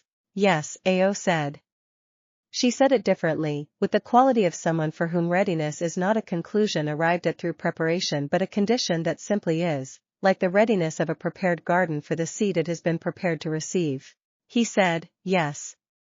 And meant all of it, the preparation and the waiting and the understanding of the scope and the particular weight of knowing that tomorrow the household would begin to offer what it had spent 2 years becoming adequate to offer. Nana looked at the 3 of them and then at the room around them, the common room of the house with its accumulated 2 years of being inhabited by the most extraordinary configuration of people he had ever known. I have been thinking, she said, about the first night. In the apartment. When I stood in the lamplight and tried to understand what had happened. And? He said. And I could not have imagined this, she said. Not the household in its current form. Not the 12 of us. Not the cohort arriving tomorrow. Not any of it. She paused. I could imagine you. I could imagine what you might build. But the specific form of what you have actually built is beyond what I could have imagined at that moment. Is that good or concerning? He asked. It is the right kind of beyond, she said. The kind that exceeds imagination in the direction of better rather than in the direction of more complicated. Yoichi said, in my era, when I built the power, I imagined a single person at the end of the chain who would be strong enough to face what the chain was built to face. I could not imagine that the end of the chain would be this. A house. People. the specific warmth of this room. He looked at Izuku. I am glad I could not imagine it. If I had been able to imagine it, the imagining would have been small. The reality is better than imagination could have made it. Ao said nothing. She looked at the room with the expression of someone who has arrived at a place they have been moving toward over a very long journey and who finds, in the arrival, that the place is exactly as right as the movement had suggested it would be. Izuku looked at the three of them, and through the walls of the house at the 9 others who were in their rooms or in the kitchen or in the garden, all of them making their own versions of peace with the eve of a significant morning. He thought about all the evenings that had preceded this one. The first evening in the apartment with Nana. The evening Namuri had stood in his living room and asked for tea. The evening Ryukyu had come to the kitchen table and said yes. The first evening in the house in the Western District, when they had named themselves the household. The December table when he had said 3 and the year had turned. The May garden when Ao had told him more. He thought about all of it and felt it as a single continuous thing, not a sequence of separate events but one sustained act of building, each evening leading to the next, each step made possible by the previous one, the whole thing a consequence of a single decision made in a vestige space when something shifted and he had chosen to follow the shift rather than observe it. I am grateful, he said. He said it to the room and to the 3 people in it and to everyone outside it and to the 12 months of the second year and the 12 months of the first year and the years before that which had made this year possible. Yes, Nana said. She reached across and took his hand. So are we. The house settled around them in its nighttime sounds. Outside, October was patient and clear and full of stars that did not concern themselves with the significance of the morning they were presiding over. The morning would come. The cohort would arrive. The next thing would begin. It was the right thing, and it was beginning correctly, and the people who would carry it through were the right people, and they were here, and they were ready. That was everything. Chapter 67, the first day of the cohort. They arrived between 8 and 10 in the morning, each of them in the particular mode that significant arrivals produce, a combination of preparation and the inability of preparation to fully account for the reality of the thing.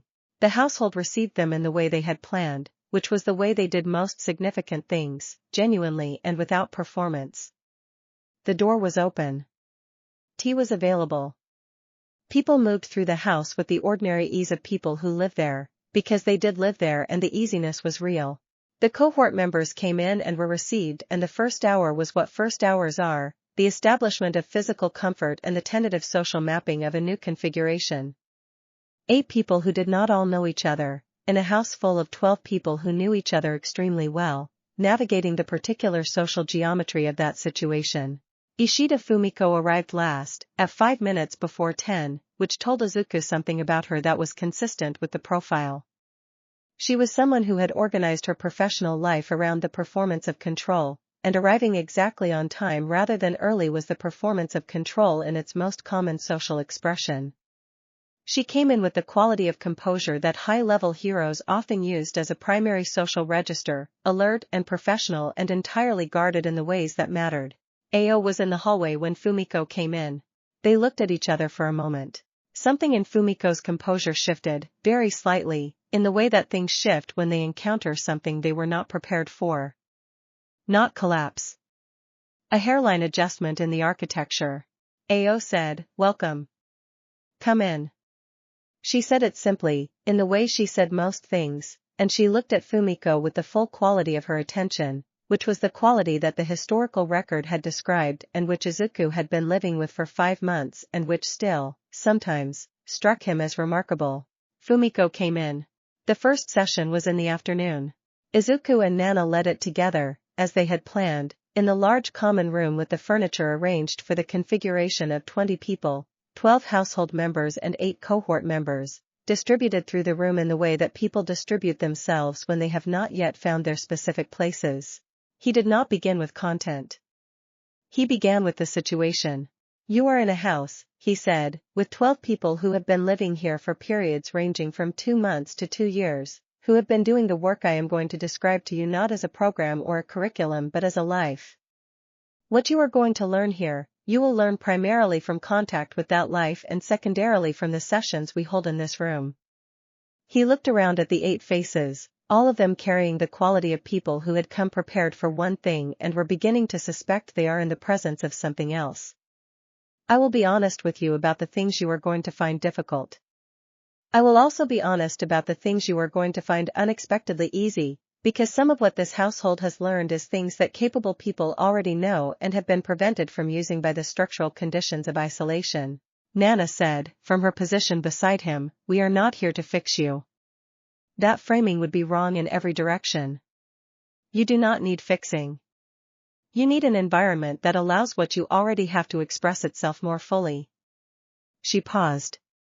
That is what this place is. And the offering of it is genuine. We are not doing this for the Commission or for Hero Society's institutional benefit, though it will benefit both. We are doing it because we understand what isolation costs, and because we have found something that addresses it and we believe you deserve access to it. The room was quiet in the way rooms are when something true has been said clearly. A man named Arakawa Jiro, who had been operating at high level for over 20 years and who had the quality of someone who had successfully defended his position for so long that the defense was now entirely automatic, said, "What does it actually cost?" The isolation. You are describing it as the problem. I want to understand what you think the cost is. Izuku looked at him. What do you think the cost is? He said. Arakawa was quiet for a moment, which was already different from the response that the automatic defense would have produced. The automatic defense would have said something about the cost being manageable or about isolation being the natural condition of high-level work or about the people who succeeded not needing what those who did not succeed needed. He said, after the moment, I do not sleep as well as I used to. The decisions that used to feel clear feel less clear now. I am slower to laugh than I was 10 years ago and I had not noticed that until I read the description of what this cohort was for. The room received this. Not with comment. With attention. Fumiko, across the room, was looking at her hands. When she looked up, her expression had the quality of someone who has just heard something they have been saying to themselves in private and who finds the public version of it simultaneously disorienting and relieving. The first session continued for 2 hours. It was not a lecture. It was a conversation, the kind that begins with one honest statement and proceeds through the connections that honesty generates until the room has produced something that none of its members could have produced independently.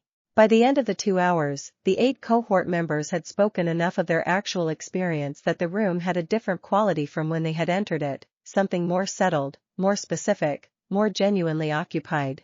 Afterward, as the household and the cohort dispersed into the late afternoon, Izuku found himself in the kitchen with Ao and Yoichi, who had been present in the session in the ways they had agreed to be present, attentive and available and not leading. How was it? Ao asked. Real, he said. Yes, she said. That is the only way it works. Yoichi said, Arakawa. He is the one who will have the hardest and the most important development. I know, Izuku said. Because he has been doing it alone the longest, Yoichi said. And because he is good enough at it that he could continue for many more years without breaking. The isolation has become competence. Distinguishing the two is going to be the specific work. Izuku thought about this. He said I do not sleep as well, he said. In a room full of strangers. That took something. Yes, Yoichi said. That is why he is going to be the most important. He looked at Izuku with the steady regard that was his most consistent quality. When the hardest one opens, the rest follow.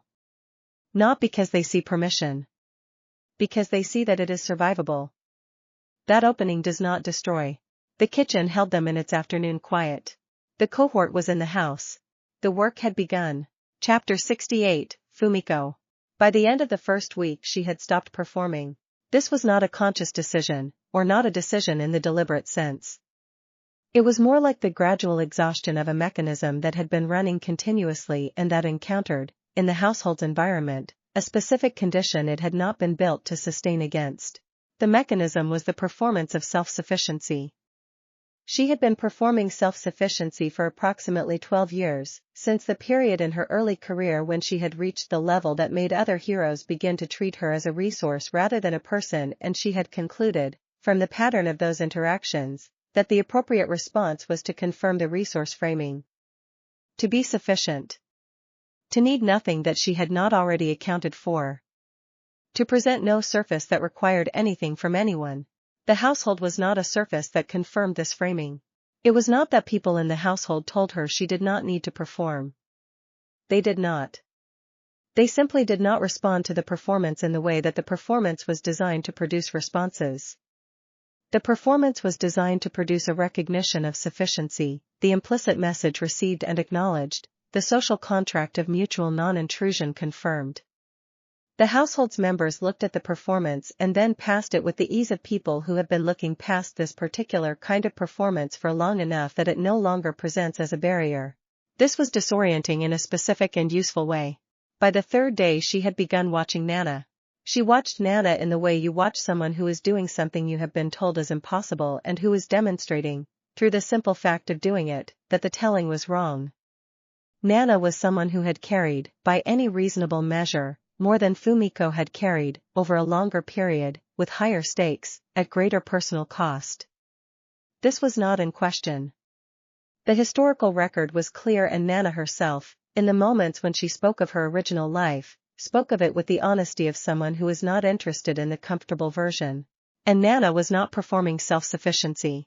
She was genuinely sufficient in the ways that mattered, the operational competence and the ethical clarity and the capability under pressure. And she was also, without any apparent contradiction or cost to the sufficiency, entirely permeable to the people around her. She received them. She let their states register in her. She was moved by things that were moving and concerned by things that were concerning and delighted by things that were delightful, and none of these responses diminished the quality that made her someone you would trust with the most significant things. Fumiko watched this for 3 days and on the 4th day she said, at breakfast, to no one in particular and to the table in general, "I do not understand how you do that." Several people looked at her. Nana, across the table, looked at her with the specific attention she had. "How I do what?" Nana said. "Be capable and also available at the same time," Fumiko said. She said it with the difficulty of someone articulating something they have been turning over for days and who has arrived at the words through extended effort. "I have been treating those as mutually exclusive. The more capable you are, the less you can afford to need anything. The more you allow yourself to need things, the more it costs you in terms of the capacity you need for the work." Nana set down her tea. "That is a real pattern," she said. "It is also not the only possible pattern. It is the pattern that emerges when you are holding the weight alone. And when you are not holding it alone?"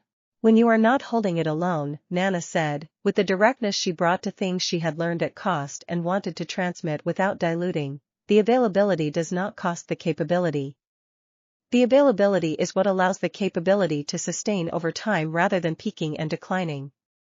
The people around you become the infrastructure that the self-sufficient model requires you to build internally, at great expense, and rebuild every time it depletes."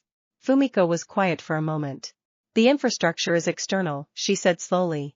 "The infrastructure is relational," Nana said. "Which is not the same as dependent. Dependent means the infrastructure can be withdrawn and you collapse.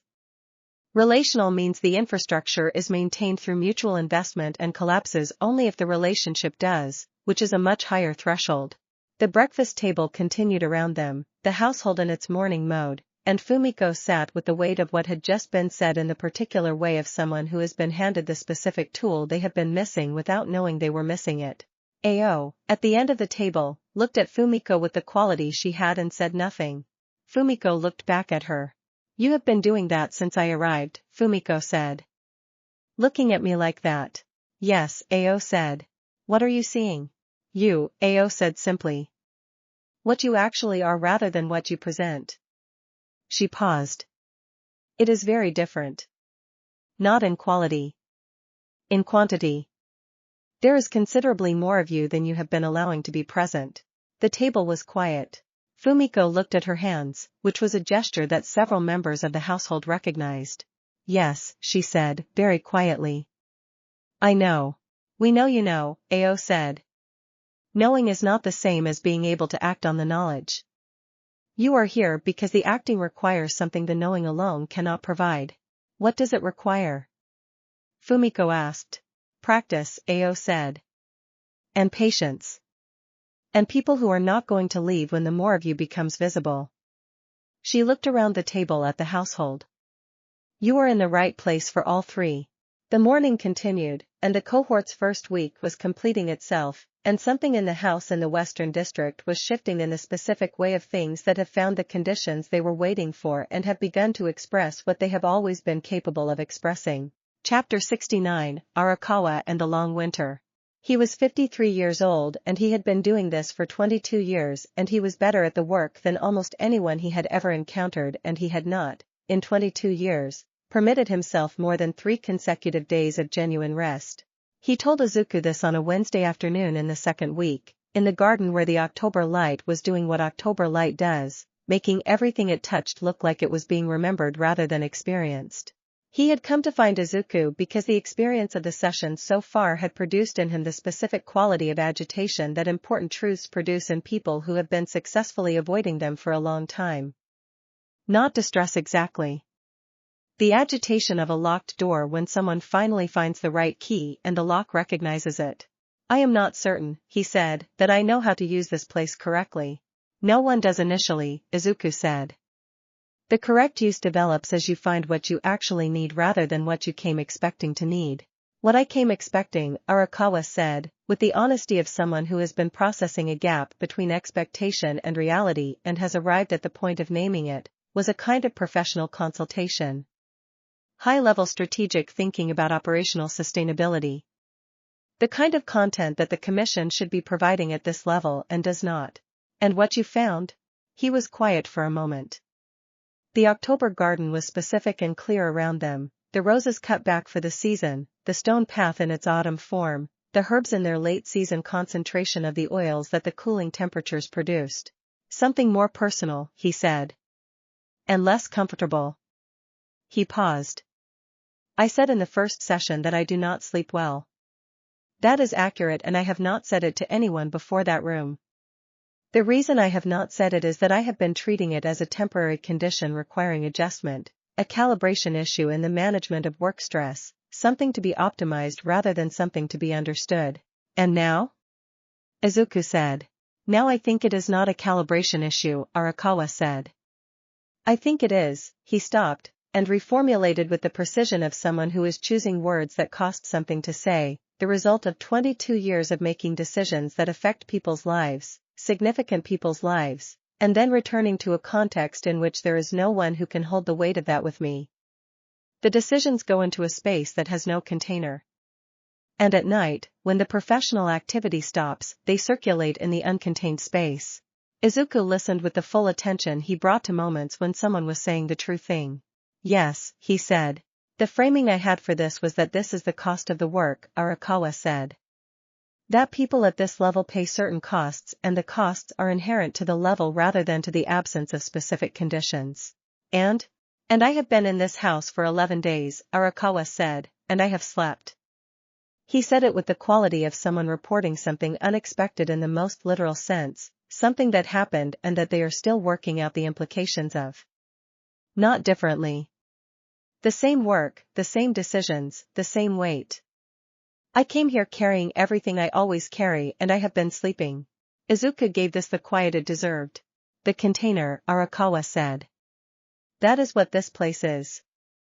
It is a container for the weight that the uncontained space could not hold. Yes, Izuku said. That is an accurate description. How do you build it, Arakawa said. It was not quite a question and not quite a statement. It was the reaching toward an understanding that was forming. Slowly, Izuku said. Through specific relationships rather than general community. Through the particular quality of being known by specific people rather than the general quality of not being alone. He paused. The sleep you are getting here is not produced by the building or the garden or the abstract sense of community. It is produced by the specific people in this house. Because they know you now, in the specific and incomplete way that 11 days produces, and the knowing is real and it holds the weight that the unknown space could not. Arakawa was quiet for a long time. 22 years, he said eventually.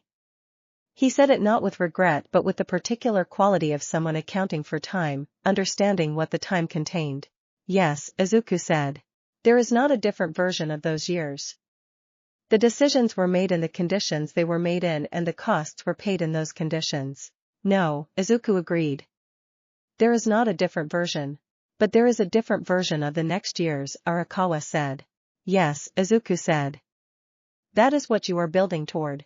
The October garden held them in its patient seasonal way, and the afternoon was moving toward its early autumn close, the light already lowering at the hour when summer would have still been bright.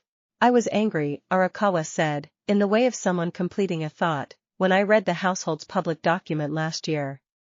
Not at you. At the fact of it. That it was possible and that no one had built it before. I understand, Izuku said. I am less angry now, he said. Because being angry at the past is less useful than building something in the present. That is, Izuku said, a significant arrival. Arakawa looked at him with the expression of someone who is not accustomed to having their arrivals named and who finds the naming, despite the unfamiliarity, appropriate. Yes, he said. I think it is. They sat in the October garden until the light went fully golden, and then they went inside to the warm house and the people in it, and the weight that Arakawa had been carrying alone for 22 years was still real, but the space it occupied was different now. Contained. That was the word. That was everything. Chapter 70, Nana in the classroom. She had not expected to love teaching. This was a surprise that she turned over in her mind on the walk home from the third cohort session she had co-led with Izuku, a Thursday afternoon in late October with the autumn in its full establishment, the ginkgos on the boulevard having committed to their particular yellow with the total generosity of a tree that does this one thing once a year and does it completely. She had expected to find the teaching meaningful. She had always understood the transmission of hard-won knowledge as a form of responsibility, and responsibility was a category she was familiar with and oriented toward. She had expected to be competent at it, because she was competent at most things she applied herself to with full seriousness, and she was applying herself to this with full seriousness. What she had not expected was the specific pleasure of it. The pleasure came from a particular source, which was the encounter with the specific humanity of the 8 people in the cohort. She had spent her original hero life in the company of people who performed their capability as a primary social register, where the professional dimension was the dominant dimension and the personal was either subordinate or concealed. The cohort members had come to the house carrying exactly this pattern, which she recognized because she had lived it herself for years. And then, over the weeks of the cohort, she was watching the pattern loosen. Not all at once. Not in all of them at the same rate. But in each of them there were specific moments, in the sessions and at the dinner table and in the garden and in the small conversations that happened in the kitchen at unexpected hours, where the professional layer thinned and the person inside it was visible. These moments were the ones she found herself looking forward to. Not because she wanted to expose people, not because the professional layer was illegitimate or the vulnerability behind it was more valuable than the capability. Because the moments revealed something she found genuinely interesting about each person, the specific and irreducible quality that their years of isolated high-level work had compressed into a particular form and that, in the right conditions, could expand into something larger and more complete. She said this to Izuku on the walk, not immediately but after the thinking that the walk's length allowed. I understand now, she said, what Namiri was describing. About the teaching being different from the administration of a curriculum. Yes, he said. He was walking beside her in the easy way they had developed for walking together, which was close and comfortable and not requiring of maintenance. The curriculum is the vehicle, she said. The actual work is the encounter with the specific person and what they are carrying and what they are capable of carrying differently when the conditions change. And the conditions are the household, he said. And the household is the conditions, she agreed. It is a loop. The teaching teaches because the context makes the teaching possible, and the context exists because of what has been built, and what has been built exists because of a sequence of choices that began with you choosing to follow a shift in the vestige space rather than observe it from a distance. And you choosing to be more here than before, he said. She looked at him sideways. Yes. That too. The ginkgos continued their yellow along the boulevard and the autumn afternoon was cool and specific and the city went about its business around 2 people who were walking home to a house full of 20 people doing important work. Fumiko, she said. Yes, he said. She is the one I find most interesting right now. The speed of her opening is surprising. I expected it to be slower given the depth of the performance. Ao, he said. Yes, she agreed. Ao accelerated it. The specific quality of Ao's attention, she paused, finding the right frame, bypasses the performance. It does not challenge it or dismantle it. It simply looks past it with such complete naturalness that the performance loses its referent. It was designed to produce a specific response and AO does not produce that response, so the performance finds itself without a purpose and lapses. That is an extraordinarily precise description, he said. I have been watching AO for 5 months, she said. I have been trying to understand the mechanism. That is what I have. Is it accurate? He asked. Ask AO, she said. They were nearly home. The house was visible down the street, the lights of the early evening already on in the windows, the garden's late season form visible through the front gate. I love this, she said. She said it simply and without qualification. The teaching? He said. All of it, she said. The teaching and the walking home and the house at the end of the street and the 20 people in it. All of it. He looked at her. The autumn light was doing the same thing to her face that it did to everything it touched, making it look precisely itself. I know, he said. I know you know, she said. I am saying it anyway. Because the important things should be named. She said it with the full awareness that it was his principle, given to the household at the beginning and now returned to him by someone who had made it entirely her own. He smiled. They went home. Chapter 71, The Tide at its fullest. The November session was the deepest one yet. They had been building toward it for 6 weeks, since the cohort's arrival had given the tide sessions a different context, the presence of 8 more people in the house changing the quality of the distributed mechanism in ways that were interesting and that Maiwa had been tracking with the careful attention she brought to structural changes in systems she understood. The cohort did not participate in the tide. That was not the design and would not have been appropriate given the difference in understanding and preparation. But the cohort's presence in the house created a quality of ambient engagement with the work that the household sessions were conducted in, a sense of the sessions happening in a context that was observing and learning even when the observers were elsewhere in the house. This quality, Yoichi had said, was not incidental. It was part of why the household had always understood itself as a demonstration rather than a program.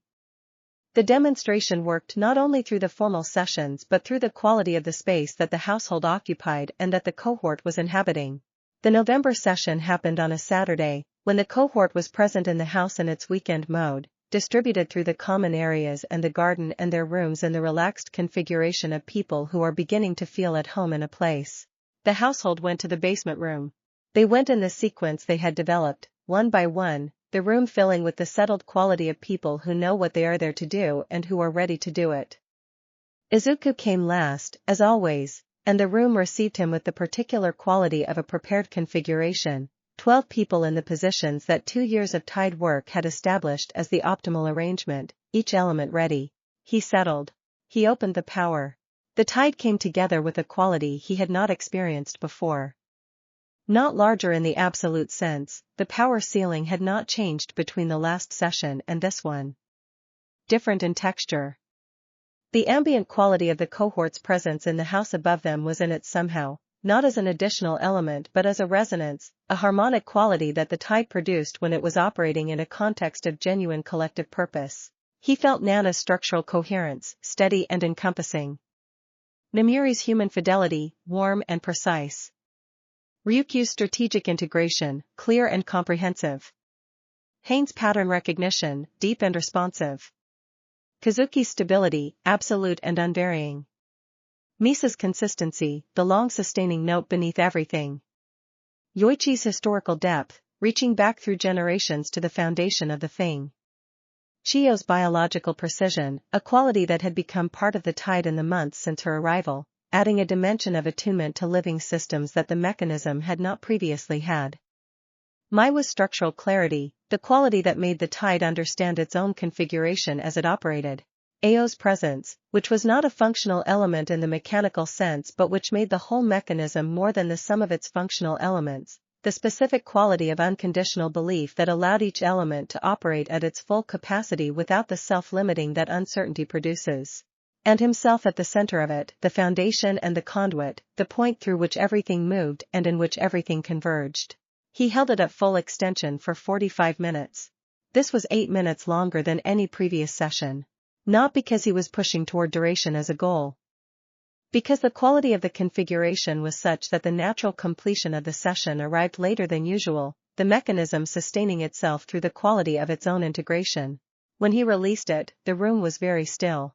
He sat in the stillness and let the power settle and felt the particular quality of aftermath that the deep sessions produced, not exhaustion but a kind of profound quiet, the quiet of a system that has been fully expressed and is resting in the fullness of that expression. Yoichi spoke first. Something changed, he said. Yes, Izuku said. The cohort, Haine said.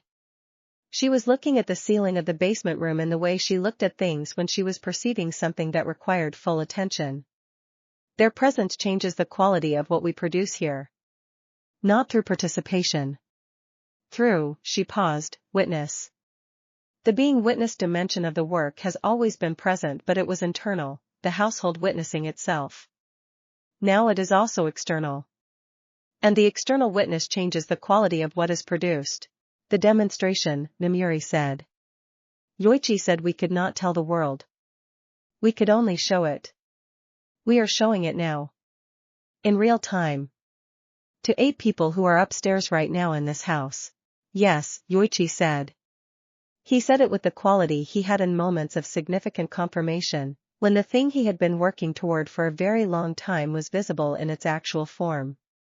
This is what I built toward. Not knowing I was building toward it.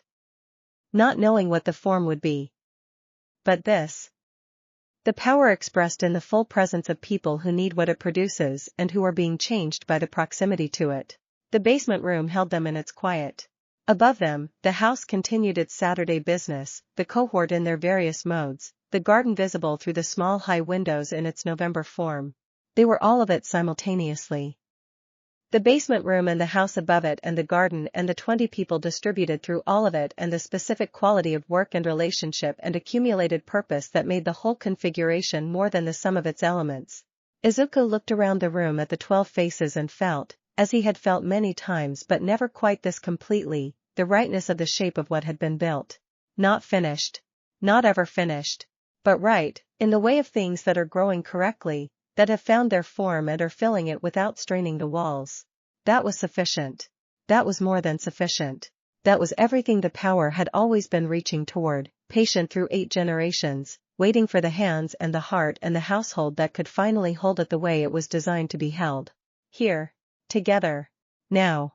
Chapter 72, December, the 2nd. The 2nd December of the household was colder than the 1st.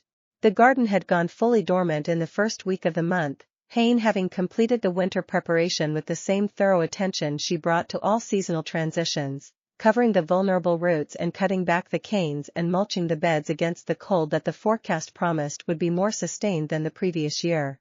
The cohort had been in the house for 2 months. The changes were visible in all 8 of them, though not in the same way or at the same rate, because change in the direction of greater wholeness does not proceed uniformly. It proceeds according to the specific shape of each person's specific previous configuration, finding the places where the held things can be released and releasing them in the sequence that the individual person's readiness determines. Fumiko was the most visibly changed, which was consistent with her having arrived in the most acute state. She had, over the 2 months, developed the quality that Nana had described as capable and available simultaneously, not yet with the ease that years of practice would produce but with the genuine expression of it that indicated the foundation was real. She was sleeping. She had told Haine, in one of the sessions Chio and Haine had been conducting with individual cohort members on request, that the specific quality of her sleep had changed in a way she could not account for physiologically and that she had stopped trying to account for physiologically and had decided to simply receive as a gift. Arakawa was different in the quieter way of someone whose change is happening at a level beneath the visible surface. He still carried the professional gravity that 22 years of serious work had built into his posture and his manner. But the quality of the gravity had changed, the difference between weight carried in tension and weight carried in ease, the same weight but the body's relationship to it transformed by the presence of adequate support. He had started sleeping through the night by the 4th week. He had mentioned this to Izuku with the specific understated quality of a man who is not accustomed to naming personal improvements because naming them has previously felt like a vulnerability and who is learning, in this household, that naming them is a form of honesty that costs nothing and gives the people around him the specific pleasure of witnessing something going well. Good, Izuku had said. Yes, Arakawa had said. It is. The December that contained the cohort was different from the December that had not. The house was fuller, not uncomfortably so, because the house had been designed with more space than 9 people required and 20 filled it with a quality of inhabited fullness rather than overcrowding. The table at dinner was longer now, extended for the cohort's duration, and the meals that the household and cohort shared had the quality of the best kinds of shared meals, the kind where the conversation flows between the formal purpose of the gathering and the genuine human interest of the people gathered, without any sense that the one is interrupting the other. Yoichi had, by December, developed relationships with 3 of the cohort members that had the quality of genuine mentorship, not the formal kind but the organic kind that develops when an older person finds in a younger one the specific qualities they understand how to cultivate. He spent time with them in the way he spent time with people he found interesting, which was consistently and without agenda, available for whatever the conversation needed to be. Ao had, as she had done with the household, found the soft spots in each cohort member and simply been present in them with the quality that produced, over time, the specific courage that genuine presence requires. She did not rush this. She had never rushed it. She understood that the work she did was the work of the long season, of the underground mycelial patience that Hain had described in the garden, and that its effects were visible at the surface only after the underground work had been done. Izuku sat in the common room on a December evening with the house full around him and the cold outside doing what December cold does, making the inside feel specifically warm by contrast, and he felt the weight and the warmth of it simultaneously and entirely. Nana came and sat beside him. She did not ask what he was thinking about. She knew, which was one of the most reliable facts of his life now, that she knew, and that the knowing was not presumptuous but accurate, and that her accuracy was the result of 2 years of paying the kind of attention that creates genuine knowledge of a specific person. He put his arm around her. She leaned into him in the way she had, which was not the leaning of someone seeking support but the leaning of someone choosing proximity, which was a distinction he had come to understand as fundamental to what the household was about. Kotaro came today, she said. He looked at her. I know. I saw the car in the drive. He stayed for 3 hours, she said. He brought his daughter. He was quiet for a moment. His daughter, he said. She is 7, Nana said. She has silver in her hair. Not as much as mine. But it is there. She paused. She climbed into the garden and asked Hain what the roses were called and Hain told her every variety by name and she repeated them all back correctly. He let this settle. He is coming back in January, Nana said. With his wife. He wants her to meet, she paused, finding the right formulation, everyone. Yes, Izuku said. Yes, she agreed. The December house was full of the particular warmth of 20 people and a fire in the common room fireplace that Namiri had instituted in October as a non-negotiable winter feature and that had indeed proven non-negotiable in the sense that everyone had immediately loved it and it had become a characteristic element of the household's winter experience. Through the window the garden was dark and patient and covered, waiting for the spring that was always coming, always on its way, always bringing the green things back regardless of the depth of the cold. He thought about the spring. About what it would bring. About the cohort completing their 10 months and carrying what they had learned back into their professional lives and the lives of the people around them. About the autumn after that, when the second cohort would begin, because there would be a second cohort, the work was real and the need was real and the household had proven it could sustain the offering without depleting what it was. He thought about the people who were not yet home. The ones whose impressions he was still building, carefully and with the patience that the building required. He thought about Ao's word. More. He thought about Yoichi's design and what it had been reaching toward and what it had become and what it was still becoming. He thought about the first night in the apartment, a year and 2 months ago, when Nana had stood in the lamplight and said oh, and how that single syllable had contained everything that was now expanded into this house and these people and this December evening and all the December evenings that would follow. He thought, we are not done. He thought, good. He thought, This is exactly where we are supposed to be, in the middle of it, not at the end, doing the work that the power and the love and the long patient building of 2 years has made possible, doing it together, doing it right. The fire burned in the fireplace and the 20 people in the house went about the business of their evening, and outside the December cold held the garden in its patient keeping, and the household was full and warm and working and alive. It was, and it remained, and it would always be, exactly this. The emperor and his court. The household of the living power. The thing that one for all had always been trying to become. Home.